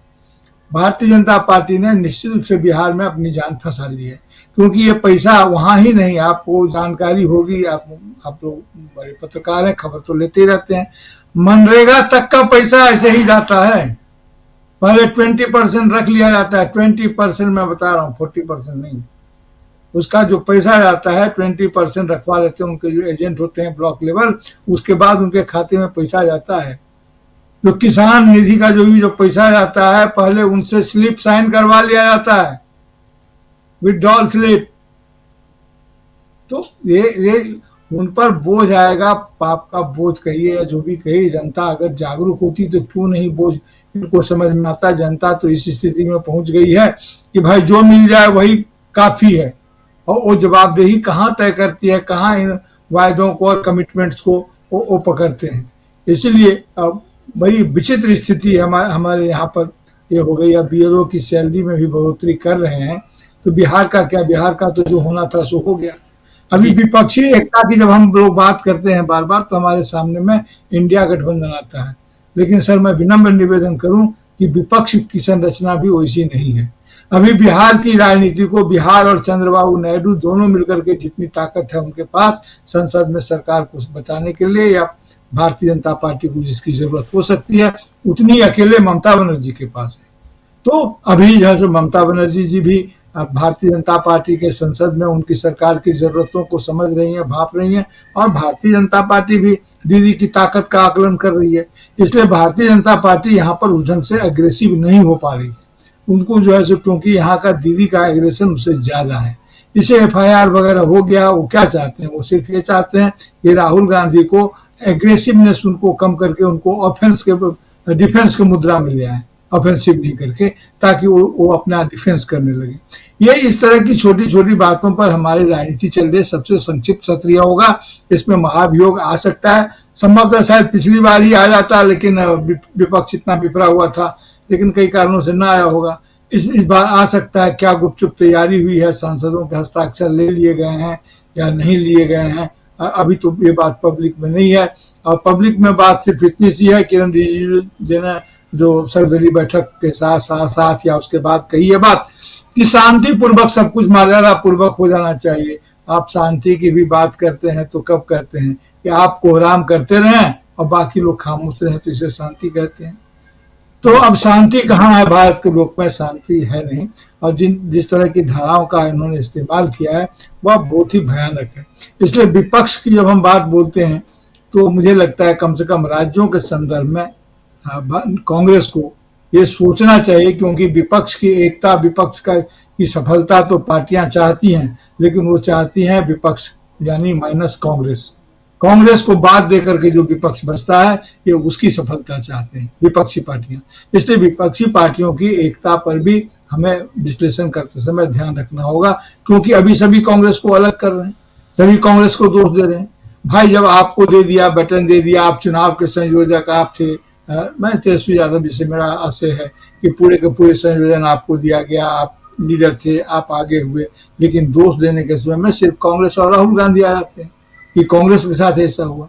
तो वैसे भी अगर पहले भी कह चुके हैं कि हम लोग अपनी जमीन कांग्रेस को क्यों देंगे, सवाल यह है कि जिस जमीन को आप अपना मान चुके हैं वो अगर कांग्रेस वहां नहीं देंगे तो विपक्षी एकता की बात कहाँ से आएगी। इसलिए जो राजनीतिक यथार्थ है वो भिन्न तरह का है। और ठीक है कि परिचर्चा में ये बात आई कि विपक्ष क्योंकि विपक्ष में अलग अलग स्वार्थ हैं और स्वार्थी हमको एक करते हैं। जिस साधन और साध्य की सूचिता को लेकर के राहुल गांधी चल रहे हैं, वो साधन और साध्य की सूचिता को लेकर के अन्य राजनीतिक पार्टियां नहीं चल रही हैं। उनके सामने वह लक्ष्य ही नहीं है जो लक्ष्य राहुल गांधी दे रहे हैं, जो टास्क दे रहे हैं वो नहीं है। इसीलिए अब संसद में ये देखना दिलचस्प होगा कि संसद में जब महाभियोग की बात उठेगी या कल एसआईआर पर जब चर्चा होगी तो किस पार्टी का कौन सा रुख रहता है, कितना लाउड, कितना धीमा और किस तरह का होता है, ये कल देखने की नहीं, बात किस है। पार्टी से मतलब क्या विपक्ष की बात कर रहे हैं? विपक्ष के किन पार्टियों की बात कर रहे हैं या सत्ता पक्ष की बात कर रहे हैं? नहीं, विपक्षी पार्टियों की बात कर रहे हैं। विपक्ष में कोई आपको दिखता है आज कि आपका कहना है कि ममता बनर्जी थोड़ा सॉफ्ट कॉर्नर है उनका? बिल्कुल रहेंगी, अच्छा, बिल्कुल रहेंगी। मुझे तो नहीं लगता। खैर चलिए बात करेंगे बिल्कुल। हाँ नहीं, ये क्योंकि विपक्ष आज की तारीख में ममता बनर्जी अगर सॉफ्ट कॉर्नर लेकर चलती हैं जो जबकि उनको अभी सामने चुनाव है, 3 महीने बाद चुनाव में जाना है, तो उनके लिए अपने पैर पर कुल्हाड़ी मारने के अलावा कुछ नहीं होगा। और इतना लंबा अनुभव है ममता बनर्जी का राजनीति में, और मैं नहीं समझता, हम तो राजनीति को जानते ही नहीं है, पत्रकारिता के जरिए जो थोड़ा बहुत देखते हैं नज़दीक से, उसी आधार पर मैं कह रहा हूं कि मैं नहीं समझता कि अपने पैर पे ममता बनर्जी किसी भी ढंग से आज की तारीख में कुल्हाड़ी मारने की कोशिश करेंगी। मुझे ये लगता है प्रफुल्ल जी, आता हूं आपके पास, आपको भी समय दूंगा। मुझे ये लगता है कि यहां विपक्ष एसआईआर के मामले पे एकजुट है, यहां कोई डाउट नहीं है। और सबसे बड़ी चीज है कि आपने एक बहुत बड़ी बात कही और बहुत इंपॉर्टेंट बात कही है कि अंदर खाने ज्ञानेश कुमार के खिलाफ इंपीचमेंट की बात चल रही है, इसमें कोई दो राय नहीं है। जिस इंपीचमेंट को, जिस महाभियोग को पहले लेकर आना था उस सेशन में, मानसून सत्र में लाना था, वो नहीं ला पाए। इस 15 दिनों में ला पाएंगे कि नहीं ला पाएंगे, लेकिन एक प्रेशर बनाने की कोशिश होगी। और इसके लिए चाहे सुप्रीम कोर्ट हो, चाहे अब संसद हो, सुप्रीम कोर्ट में जिस ढंग से दलीलें पेश की हैं अभिषेक मनु सिंघवी ने, और उन्होंने आर्टिकल 327 का जिक्र कर बताया है कि ये जो चुनाव आयोग है वो कानून बनाने के लिए उसको इतनी छूट नहीं दी गई है कि वो कानून बनाए। उसका काम है, संवैधानिक स्वायत्त संस्था है, और वो स्वायत्त संस्था के रूप में देश में चुनाव करवाए, चुनाव करवाना उसका काम है, और न कि उसका काम है कानून बनाना। वो कानून बना रहा है, कानून बनाने के दायरे में चुनाव आयोग नहीं आता है। ये बहुत बड़ी बात वहां सुप्रीम कोर्ट में कही गई है। और जब संसद की बात आती है तो कल से संसद का सत्र शुरू हो ही रहा है। हमने रुख देख लिया टीएमसी का, जो जाकर 5 पॉइंट में अपनी बात रख के, और टीएमसी के ही सांसद डेरेक ओब्रायन ने कहा था कि चुनाव आयोग के हाथ खून से रंगे हुए मुझे दिखाई दे रहे हैं। अभी 2 दिन पहले का सेंटेंस है, चुनाव आयोग के हाथ खून से रंगे हुए दिखाई दे रहे हैं। छोटी बात नहीं है। और अगर ये बात यहां कही जा रही है तो चुनाव आयोग के हाथ खून से रंगे हुए इसलिए भी हैं क्योंकि अभी जयशंकर जी बता रहे हैं गांव गए थे और क्या हो रहा है। और जयशंकर जी न भी बताएं तब भी उतने सारे विजुअल्स आ रहे हैं जिसमें यह साफ बताया जा रहा है, दिखाया जा रहा है कि कैसे कोई बीएलओ आत्महत्या कर रहा है, कोई बीएलओ कैसे नौकरी छोड़ रहा है, कोई बीएलओ कैसे अपनी जान देने पर यहां मजबूर हो रहा है। ये सारी बातें हम लोग पिछले 15-20 दिनों में देख चुके हैं। बिहार की कहानियां तो कुछ और हैं। और इन सब के बीच मैं तो रोज घुसपैठिए खोज रहा हूं, क्योंकि हमारे देश के गृह मंत्री जी घुसपैठिए कहते रहते हैं, मुझे नहीं मिला आज तक। खैर, आप अपनी बात रखिए, फिर जल्दी से आता हूं प्रेम कुमार जी के पास। बात कर दूं, हमें पार्लियामेंट्री पॉलिटिक्स में और स्ट्रीट पॉलिटिक्स में अंतर करना चाहिए। दूसरी बात, हम लोग जैसे ज्ञानेश कुमार और सरकार को एक ही मान के चल रहे हैं। ज्ञानेश कुमार के हाथ खून से रंगे हुए हैं, सरकार के हाथ तो खून से नहीं रंगे हुए हैं। सरकार के खिलाफ कहां आवाज उठ रही है? चुनाव आयोग के खिलाफ आवाज उठाना और सरकार के खिलाफ आवाज उठाना, दोनों में फर्क है। तो ये जो कह रही हैं, जो दिव्या ओबराय जो कह रहे हैं, ये कांग्रेस के, अगर कांग्रेस एग्रेशन लेता है तो निश्चित रूप से ये होगा कि वो अपने ढंग से बात करेंगे। क्योंकि फिर कहूं कि पार्लियामेंट्रियन पॉलिटिक्स में और स्ट्रीट पॉलिटिक्स में अंतर होता है। संसद की मर्यादा और संविधान की मर्यादा, वो स्ट्रीट में उसकी रक्षा नहीं होती है, उसकी रक्षा संसद में होती है। वहां बहुत सारे उपक्रम हैं, बहुत सारे अंदर खाने जिसकी आप बात कर रहे होते हैं, फर्स्ट लेयर पर जो दिखता है वो होता नहीं है। कब किसके साथ कौन खड़ा हो जाए कहना मुश्किल है। इसीलिए भी नीतीश कुमार जी को सामने रख करके ममता बनर्जी पर ये होगा, और ममता बनर्जी को सामने रखकर नीतीश कुमार जी पर भी होगा। सोनिया गांधी और राहुल गांधी पर एफआईआर हो रहा है। ममता बनर्जी के मामले, कई मामले में केस हैं, किसी पर कोई कार्रवाई हुई हो पिछले साल भर में, 6 महीना में कोई रुख आया हो, कोई बयान आया हो, तो ये चल रहा है। देखिए, राजनीति बड़ी जटिल चीज है। निश्चित रूप से आपके जो अनुभव होंगे बड़े होंगे। मुझे जो लगता है तो यही लगता है कि भीतर भीतर कोई ऐसी समझ विकसित हो रही है जो दोनों एक दूसरे की जरूरत को समझ रहे हैं, भांप रहे हैं। हाथ नहीं मिला है लेकिन एक दूसरे के स्थिति को स्वीकार कर रहे हैं। जी चलिए आगे बढ़ते हैं। स्ट्रीट पॉलिटिक्स और पार्लियामेंट्री पॉलिटिक्स की बात हम करेंगे, आगे भी करेंगे। और सरकार की बात जब जहां आप कर रहे हैं तो यहां जोड़ दूं कि आज की तारीख में ज्ञानेश कुमार भी सरकार ही हैं। खैर, प्रेम कुमार जी जरा आपके पास आना चाहता हूं, क्योंकि जब स्वायत्त संस्थाओं की बात होती है, संवैधानिक दायित्वों के निर्वहन की बात आती है, तो उसमें जितने भी जो भी अधिकारी हैं वो सब सरकार हैं। लेकिन महत्वपूर्ण यहां है कि ये अधिकारी आखिर मनमानी अगर करेंगे तो उस पर कानून बनाने, कानूनी शिकंजे में उनको कसने का काम पार्लियामेंट का है, पार्लियामेंटेरियंस का है। और जब कल से पार्लियामेंट की शुरुआत हो रही है तो ऐसे में एसआईआर एक बहुत गंभीर मुद्दा है जिस पे पिछले 4 महीने से हम लोग चर्चा कर रहे हैं। 1-2 दिन की बात नहीं है, पिछले 4 महीने से चर्चा कर रहे हैं और डीबी लाइव अकेला चैनल है जो एसआईआर पर इतनी चर्चा करता रहा और आज भी कल भी करेगा। इसलिए करेगा क्योंकि यह एक गंभीर मसला बन चुका है वोट चोरी का। इस देश के लोकतंत्र को अगर किसी से खतरा है तो वो वोट चोरी से खतरा है और यह बात राहुल गांधी ने साबित कर दी है। राहुल गांधी ने प्रूफ दिए, चाहे वो हरियाणा का मामला हो या कर्नाटक का मामला हो या महाराष्ट्र का मामला हो, और अब बिहार के मामले में भी बहुत सारे प्रूफ आएंगे। और इन सब के बीच अब तो एक्स आरबीआई गवर्नर भी कह रहे हैं कि ये जो फ्रीबीज जो आप दे रहे हैं और खासकर 10,000 रुपए, आज ही रिपोर्ट आई है सुब्बा राव की, आप लोगों ने देखा होगा कि ये जो आप बांट रहे हैं इससे आप देश को बर्बादी की कगार पे ले जा रहे हैं। कहां से पैसे लाओगे? जब मनमोहन सिंह ने छोड़ा था 55 लाख करोड़ रुपए आपके ऊपर कर्ज था, आज कितने लाख करोड़ रुपए कर्ज हैं? आज 200 लाख करोड़ रुपए कर्ज है, उससे भी ज्यादा। कैसे पार लगाएंगे? और इसीलिए जब ये 15 दिनों का सत्र है तब, और जो नब्ज है वो ज्ञानेश कुमार है, उस नब्ज को दबाने की कोशिश विपक्ष कैसे कर सकता है? प्रेम कुमार जी। फिर से शुक्रिया राजीव जी। देखिए, सुब्बा राव जी का तो पूरा आर्टिकल ही आज छपा है, मैंने पढ़ा था, और वो फ्रीबीज को लेकर के असल में फ्रीबीज एक नए किस्म से आया है कि सरकार को कैसे बचाया जाए, इसके लिए सरकारी खजाना कैसे एन वक्त पर खर्च किया जाए। फिर फ्रीबीज की चिंता नहीं है, सरकार की चिंता ज्यादा है, नाम फ्रीबीज है। ये है सुब्बा राव की भी जो चिंता है, सुब्बा राव की, वो भी वही है।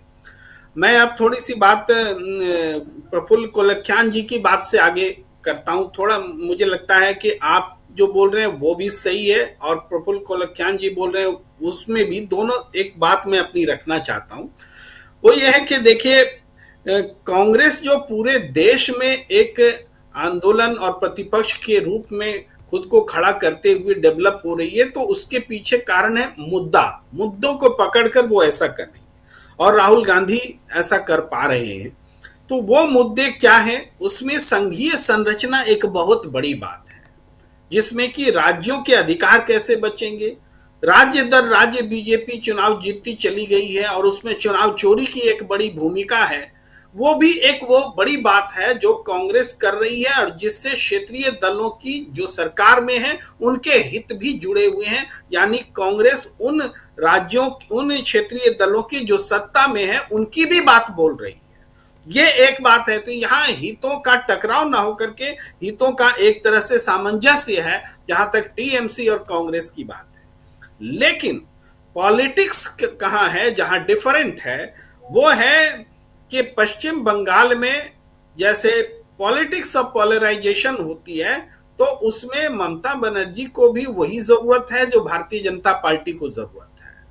ममता बनर्जी को भी मुसलमान वोट कांग्रेस में बंटने नहीं देना है, लेफ्ट में बंटने नहीं देना है, और प्लस अपना बंगाल प्राइड और इस वजह से जोड़ के उस वोट बैंक को उस स्तर पर रखना है जहां बीजेपी को न आने दे। लेकिन ये कांग्रेस और लेफ्ट को नहीं आने देने के चक्कर में उनको तब राजनीतिक फायदा बहुत अच्छे से होता है, वो अपनी पोलराइजेशन अच्छे से कर पाती है जब सामने में बीजेपी होती है।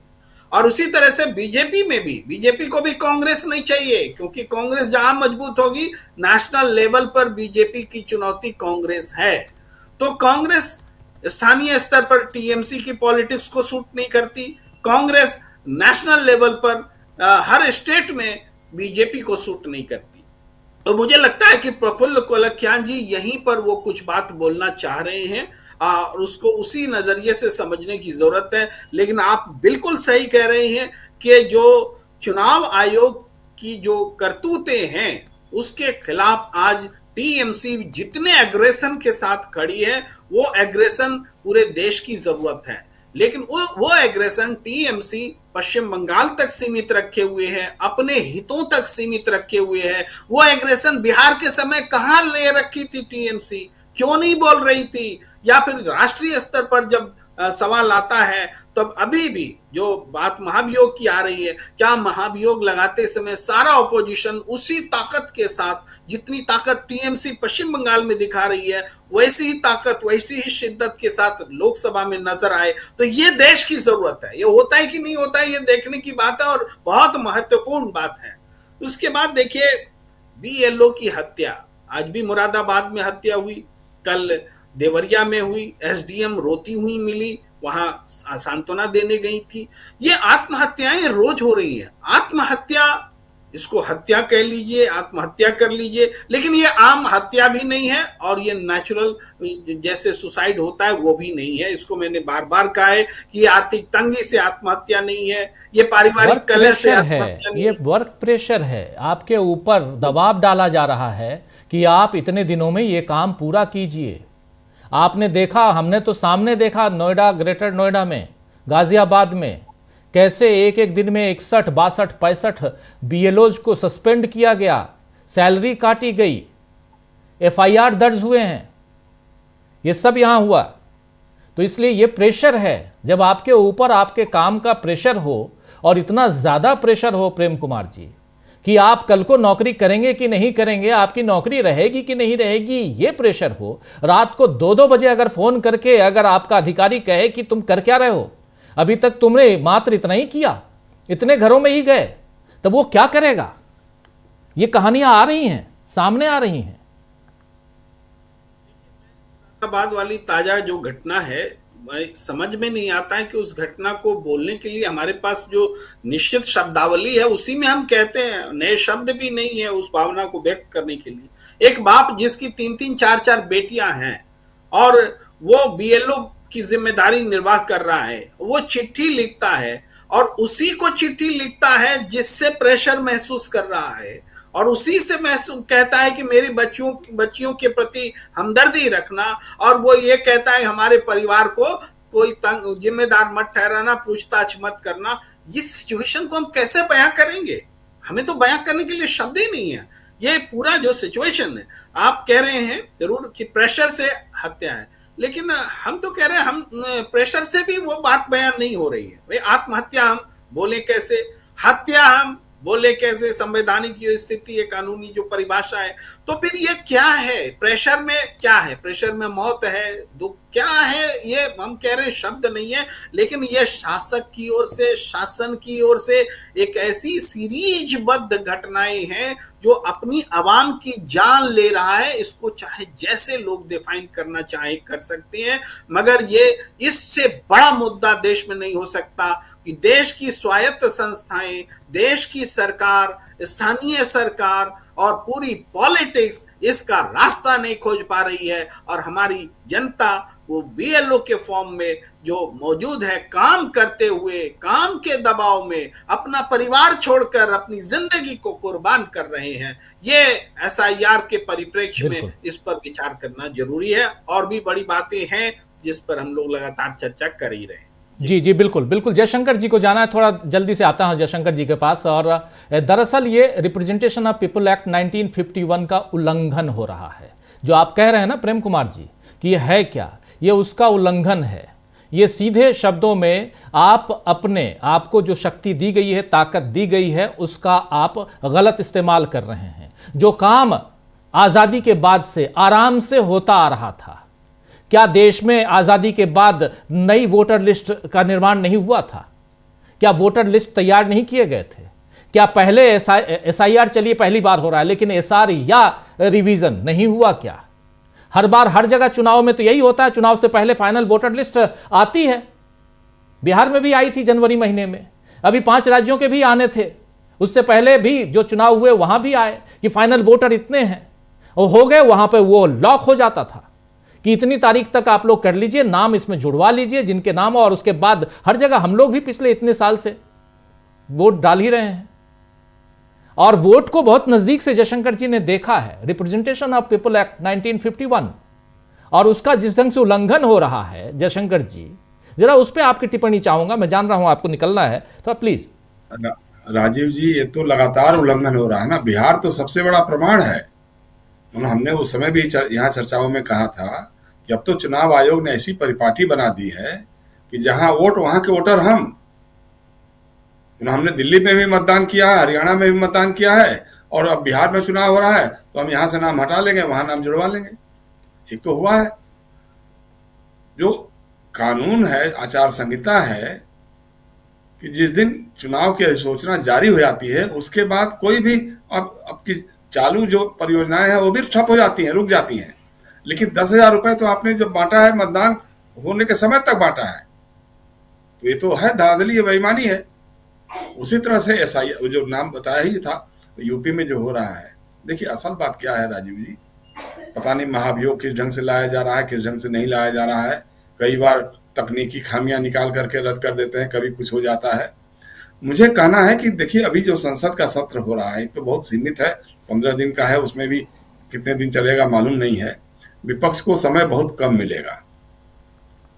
संसद से नहीं, अब सड़क से ही लड़ाई लड़नी होगी। आपको सड़क पर ही संसद बनानी होगी, और संसद से लेकर सड़क तक आपकी लड़ाई जब होगी, और उसमें विपक्ष की एकजुटता दिखनी चाहिए। ये हम बार बार कह रहे हैं, लेकिन अब सवाल है, हम लोग तो न कारखाने में तूती वाले लोग हैं ना, करेंगे क्या भाई। हमने बार बार कहा कि अगर पटना की गांधी मैदान में अगर रैली होती, उसमें तेजस्वी यादव भी रहते, राहुल गांधी भी रहते, ममता बनर्जी भी रहती, और ये क्या नाम है आपका स्टालिन भी रहते, रेड्डी भी रहते, हिमाचल के सुखू सिंह भी रहते, और शरद पवार भी रहते। इस तरह के विपक्ष का पूरा जमावड़ा अगर जमा होता और उसकी जो ध्वनि जाती, वो नहीं कर पा रहे हैं लोग, किसी चुनाव में भी नहीं कर पा रहे हैं। महाराष्ट्र में भी नहीं किया इन्होंने, हरियाणा में भी नहीं किया, दिल्ली में भी नहीं किया, और बिहार में भी नहीं किया। आगे पता नहीं क्या करेंगे, नहीं मालूम है। तो एक तो एकजुटता बहुत जरूरी है आपकी विपक्ष की, और उसको दिखना चाहिए। देखिए आज अकेले अकेले रह करके लड़ने का समय नहीं रह गया है। जिस दिशा में देश ले जा रहे हैं लोग, मैं बहुत चिंतित हूँ, बहुत परेशान हूँ। जैसे मैंने अभी संकेत दिया आपको थोड़ा सा, कि जो RSS शिविरों से जो खबरें आ रही हैं, जो कनफुकवा तंत्र के जरिए चलाई जा रही है बात बीच में, वो भविष्य के लिए बहुत खतरनाक संकेत है। अगर विपक्ष नहीं समझ पा रहा है तो सबसे बड़ा इसका जिम्मेदार हमारा विपक्ष भी होगा। वो तो जो कर रहे हैं निरंकुश काम कर ही रहे हैं। चुनाव आयोग पूरी तरह से निरंकुश हो चुका है, आप उस पर कुछ कर नहीं पा रहे हैं भाई। इतने मामले हुए हैं, जिस तरह से बिहार का चुनाव तो एक बहुत बड़ा ही है। दूसरी बात जो मैं कहना चाहता था, बिहार की राजनीति के बारे में अभी आपने चर्चा की थी, वो राजनीति ऐसे घालमेल में फंस गई है कि इसके बारे में कुछ भी कह पाना, समझ पाना मुश्किल है। नीतीश कुमार का जो रवैया रहा है, लगातार पलटी मारने का, कभी झुकने का, कभी दबने का, कभी पैर छूने का, कभी सिर पे टोपी लगा देने का, कुछ भी करने का, अब ऐसे मामले में फंसा हुआ है कि देखिए बीजेपी जब चाहे जनता दल यू के लोगों को तोड़ सकती है, संसद में भी और विधानसभा में भी। तो नीतीश कुमार के लिए सबसे बड़ा खतरा है कि अगर ये विधानसभा अध्यक्ष अपना बना लेते हैं तो बड़ा आसानी हो जाएगी, कभी भी निकाल करके अगर 1/3 भी तोड़ लेंगे, 10-20 भी तोड़ लेंगे, और उसको कंटिन्यूएशन प्रोसेस मान लेंगे दल बदल का, और सरकार बना लेंगे अपनी। तो इसलिए वो तो कतई नहीं चाहेंगे कि वो विधानसभा अध्यक्ष बीजेपी को दे। हालांकि पिछली बार नंदकिशोर यादव भाजपा के ही थे जो विधानसभा के अध्यक्ष थे, हालांकि इस बार बीजेपी ने उनका टिकट भी काट दिया, और एक तरह से प्रेम कुमार को मंत्री नहीं बना करके मान लिया गया है कि उनको अध्यक्ष बनाना चाहते हैं वो लोग। और नीतीश जी नरेंद्र नारायण यादव के बारे में बात कर रहे हैं कि उनको हमको अध्यक्ष बनाना है। तो एक तो सिनारियो ये बन सकता है कि भाई जैसे AIMM के लोगों को जोड़ लिया, उपेंद्र कुशवाहा के लोगों को जोड़ लिया, BSP का एक विधायक वो भी आ ही जाएगा, रोज ही बात हो रही है कि आज शामिल होगा, कल शामिल होगा, और फिर उसमें इंडिया गठबंधन का, इंडिया अलायंस या महागठबंधन का भी समर्थन हो जाएगा, तो उनका अध्यक्ष तो बन जाएगा। लेकिन सरकार रह पाएगी कि नहीं? अगर तकनीकी रूप से देखा जाए तो इनका 129-130 तो हो जाएगा, तो सरकार तो आराम से बन सकती है, चल सकती है।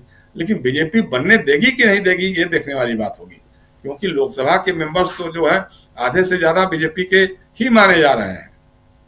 दो केंद्रीय नेता हैं, एक तो घोषित तौर पे बीजेपी का ही है जो विद्यार्थी परिषद से जिसकी राजनीति शुरू हुई है, और दूसरे केंद्रीय मंत्री बन के लहलहा रहे हैं ललन बाबू, उनको कोई मतलब नहीं। हालांकि जितना तीखा वो बोलते थे संसद में अमित शाह जी के बारे में या नरेंद्र मोदी जी के बारे में, चुप रहो इस तरह की बात भाषा भी बोलते थे वो, लेकिन आज तक तो लहालोट है।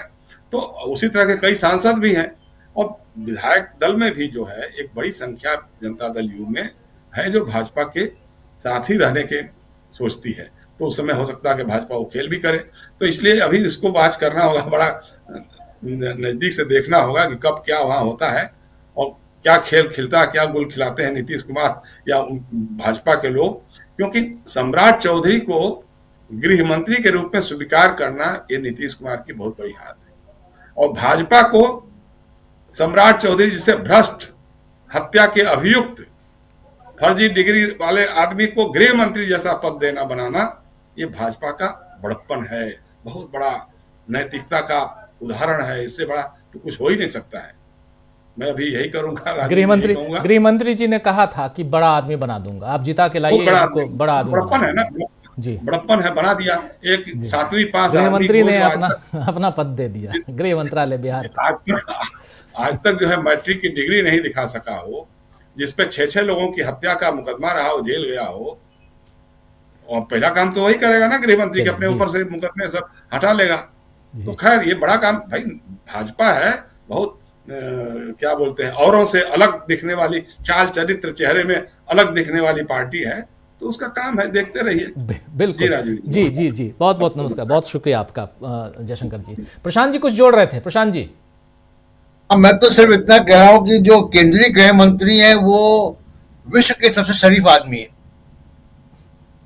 जी जी जी अच्छा। जी जी बिल्कुल, लेकिन केंद्रीय गृह मंत्री के ही आदमी है ज्ञानेश गुप्ता जी। हाँ, तो देखिए जो स्पीकर का मामला राजीव जी, वो बड़ा स्पष्ट है और उसमें कोई रेयर्स नहीं है, कोई डिबेट नहीं है। बीजेपी का ट्रैक रिकॉर्ड है, बीजेपी का कार्यशैली है, और बीजेपी भी नहीं, मैं तो बीजेपी का नाम भी जरा कम इस्तेमाल करता हूँ। मोदी और अमित शाह, पार्टी कहाँ है? पार्टी तो पता नहीं कहाँ है। तो स्पीकर अगर बीजेपी का होगा बिहार में तो ऑपरेशन लोटस होगा। बड़ी सिंपल सी बात है, वो 6 महीने बाद हो, 1 साल बाद हो, 2 साल बाद हो, स्पीकर बीजेपी का हुआ तो ऑपरेशन लोटस होगा, जेडीयू टूटेगा। अब नीतीश कुमार के बारे में बहुत सी बातें की जा रही हैं। देखिए टिकट डिस्ट्रीब्यूशन के समय ही तय हो गया था। बहुत से लोग हमारे पत्रकार मित्र बात करते हैं महागठबंधन के अंदर क्या क्या आपस में सामंजस्य नहीं था। तो वहां क्या था? वहां पे चिराग पासवान की पार्टी को जब 29 टिकट दे दी गई, 29 सीटें दे दी गई, तो किस तरीके का माहौल था? 36 सेकंड की प्रेस कॉन्फ्रेंस हुई थी। कुशवाहा जी की पार्टी की पूरी लीडरशिप छोड़ चुकी है पार्टी को जी।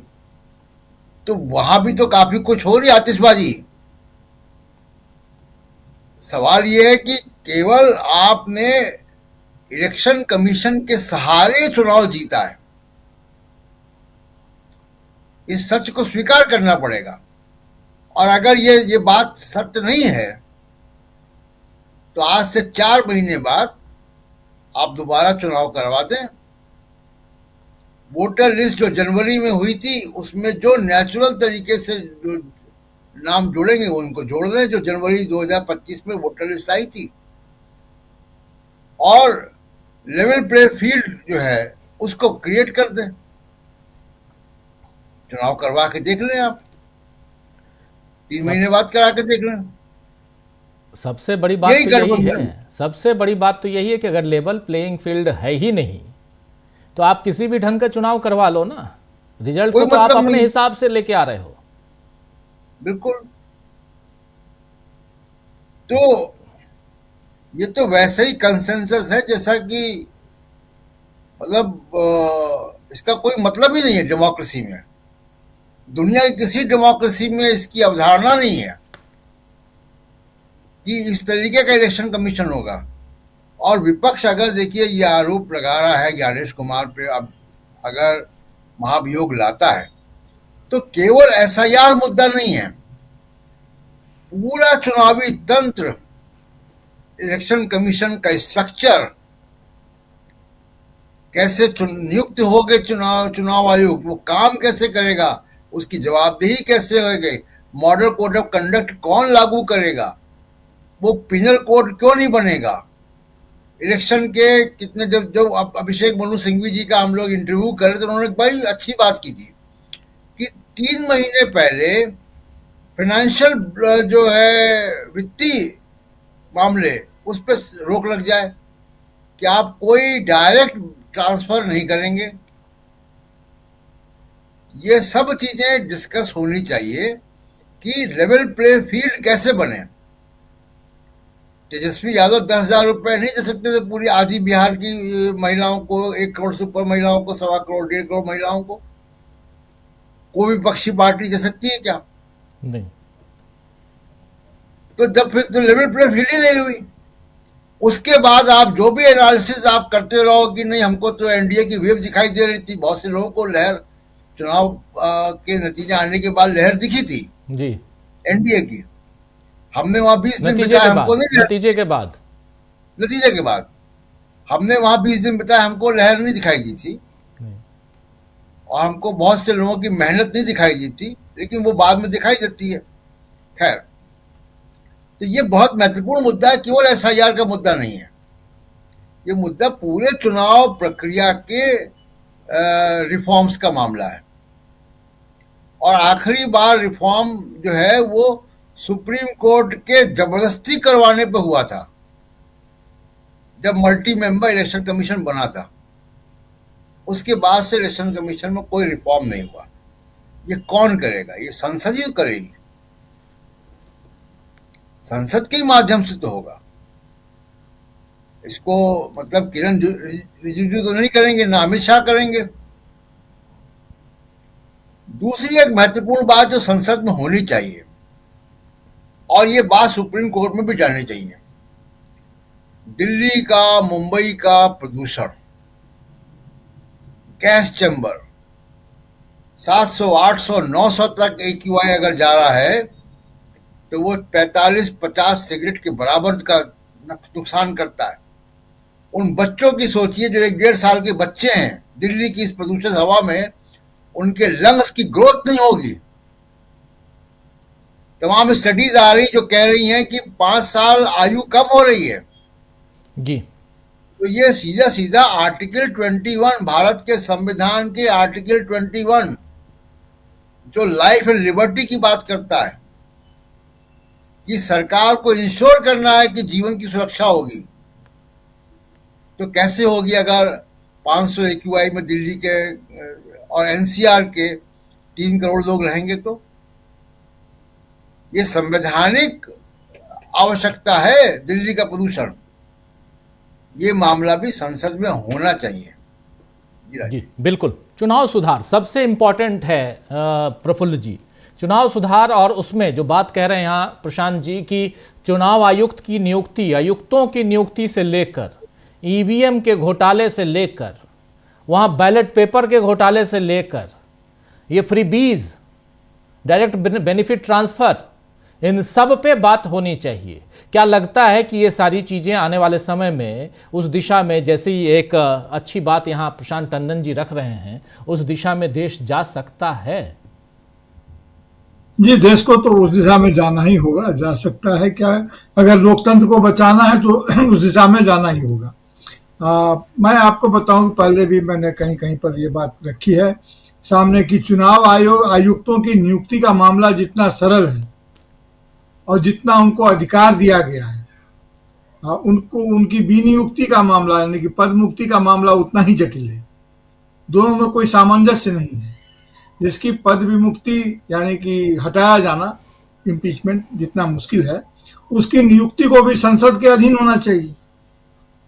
और उसमें चूंकि मुझे लगता है कि वो बिल्कुल एनोमली है और उस ढंग से वो चल नहीं सकता है।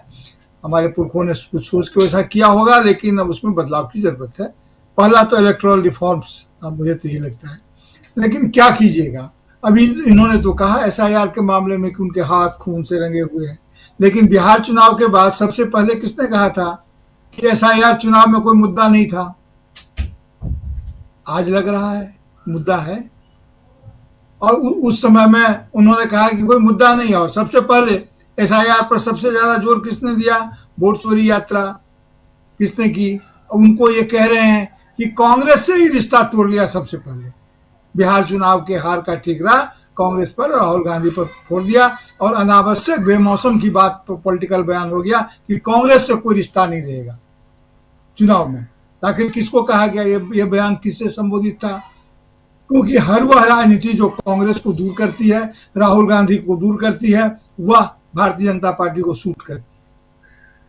तो मैं जब ये बात कह रहा हूं उसके पीछे ये बात है। अब सर ने जो बात कही कि चुनाव आयोग के सुधार, किसका सुधार आयोग हुआ? बोहरा कमेटी का कोई लागू हुआ क्या? बोहरा के बयानों का कुछ लागू हुआ? मारवाहा कमेटी ने पुलिस सुधार की बात कही थी, कुछ लागू हुआ? नहीं लागू हुआ। तो ये जो कमेटियां जो सुधार करती हैं लोकतंत्र की गुणवत्ता के लिए, वो निश्चित रूप से हमारी राजनीतिक गुणवत्ता पर निर्भर करती है। और हमारी राजनीतिक गुणवत्ता इतनी निरंतर गिरती चली गई है जिसका कोई असर नहीं है। ये बड़े लंबे दौर की बात है। और जिस तरह से संसद का काल संक्षिप्त हो रहा है, उसमें उसके प्रति जिस तरह का रवैया सरकारें अख्तियार कर रही है। अब बताइए ना कि 14-15 दिन तो चाहिए नोटिस के लिए भी। ये 15 दिन के संसद सत्र में क्या अविश्वास प्रस्ताव का नोटिस जाएगा? टाइम भी है कि इसको ये एक्सेप्ट कर लेंगे, नहीं कर लेंगे। और क्या हुआ उनका, जिसको सर बताया, इशारा कर रहे थे अभी कि तकनीकी कारणों से हस्ताक्षर को बता दिया गया हस्ताक्षर ठीक नहीं है। और हमारे उपराष्ट्रपति तो इसी महाभियोग के चक्कर में गए ना, वो सुप्रीम कोर्ट के जज जो शर्मा जी थे उनके स्थिति में, और उनका केस क्या हुआ आज तक। तो चीजें किस तरह से पार्लियामेंट बिहेव करता है, पार्लियामेंट को जिस तरह से न सिर्फ संवैधानिक संस्थाओं को बल्कि पार्लियामेंट को भी हाँक ले जाने की जो प्रवृत्ति है। अब ये बोलते हैं नारा नहीं लगेगा, यह नहीं बोला जाएगा, वह नहीं बोला जाएगा। एक नेता के, प्रधानमंत्री के आते ही किस प्रकार का जो नारेबाजी होती थी, कभी तो आपत्ति नहीं की गई। तो मर्यादाओं का हनन अगर होगा तो लोकतंत्र कैसे रहेगा? हम कैसे, क्योंकि चुनाव आइसोलेशन में नहीं होते हैं। चुनाव एक पॉलिटिकल प्रोसेस की चीज है। अगर पॉलिटिकल प्रोसेस ही गड़बड़ है तो इलेक्टोरल रिफॉर्म अलग से नहीं हो सकता है। और पूंजी और बाजार का जो संश्रय हो गया है, पैसा का जो संश्रय हो गया है, ठीक है रिजर्व बैंक के बड़े अधिकारी हैं, गवर्नर रह चुके हैं, फ्री बीज पर लिखते हैं, लेकिन ये क्यों नहीं लिखते कि पीरपैंती में जो जमीन दे दिया गया वो जमीन कहाँ से आई? ये क्यों नहीं लिखते कि वहां जो बेनिफिटेड हो गया वो कहाँ से आया? तो बहुत फ्री बीज तो इसलिए आया कि आप हमारी इकोनॉमी में ट्रिकल डाउन नहीं हो रहा है। जो वायदा था कि ट्रिकल डाउन होगा, लोगों के पास पहुंचेगा। अब सर ठीक ही बोल रहे हैं कि 3 महीना लगा दे कि इनका कोई बेनिफिट ट्रांसफर होगा नहीं। तो बहुत जगह सरकार बहुत दिन तक, यहाँ पर भी मेरा अनुभव है कि सरकारें कहती है कि अदालत नहीं करने दे रही, इसलिए नियुक्ति नहीं हो रही है। पश्चिम बंगाल में भी हुआ, सभी जगह पर ये बात होती है। कोई एक केस ठोक दो, वैकेंसी निकाल दो, परीक्षा भी ले लो और अपने ही किसी आदमी से एक केस ठोकवा दो, केस चल रहा है, तब तक अपॉइंटमेंट होगा नहीं। तो ये जब नियत, और असल बात है इरादे का, इरादा अगर सही नहीं हो तो कुछ को भी सही करना मुश्किल है। और भारतीय जनता पार्टी ने गलत इरादों की खेती की है। जवान दिमागों को तोड़कर उसमें गलत सपने, गलत इरादों की खेती फसल उगाई है, जो हमारे लोकतंत्र के लिए सबसे बड़ा खतरा है। अभी हम लोग कुछ देर पहले ब्लैकमेलिंग की भी बात कर रहे, वो चर्चा में हमारी नहीं आई, लेकिन हाँ ये हो रहा है, इससे कोई इनकार तो कर नहीं सकता है। और आज न कल ये आएगा, देश को अभी ये सब देखना है। सर जी, एक बात बहुत महत्वपूर्ण है, ये यहाँ पर याद रखनी होगी कि 2014 के चुनाव में बीजेपी अपने दम पर जीत के आई थी। 282 सीटें बीजेपी को आई थी पार्लियामेंट्री इसमें इलेक्शन में। 282 सीटें, 282 सीट्स, 272 सीट्स चाहिए सरकार बनाने के लिए।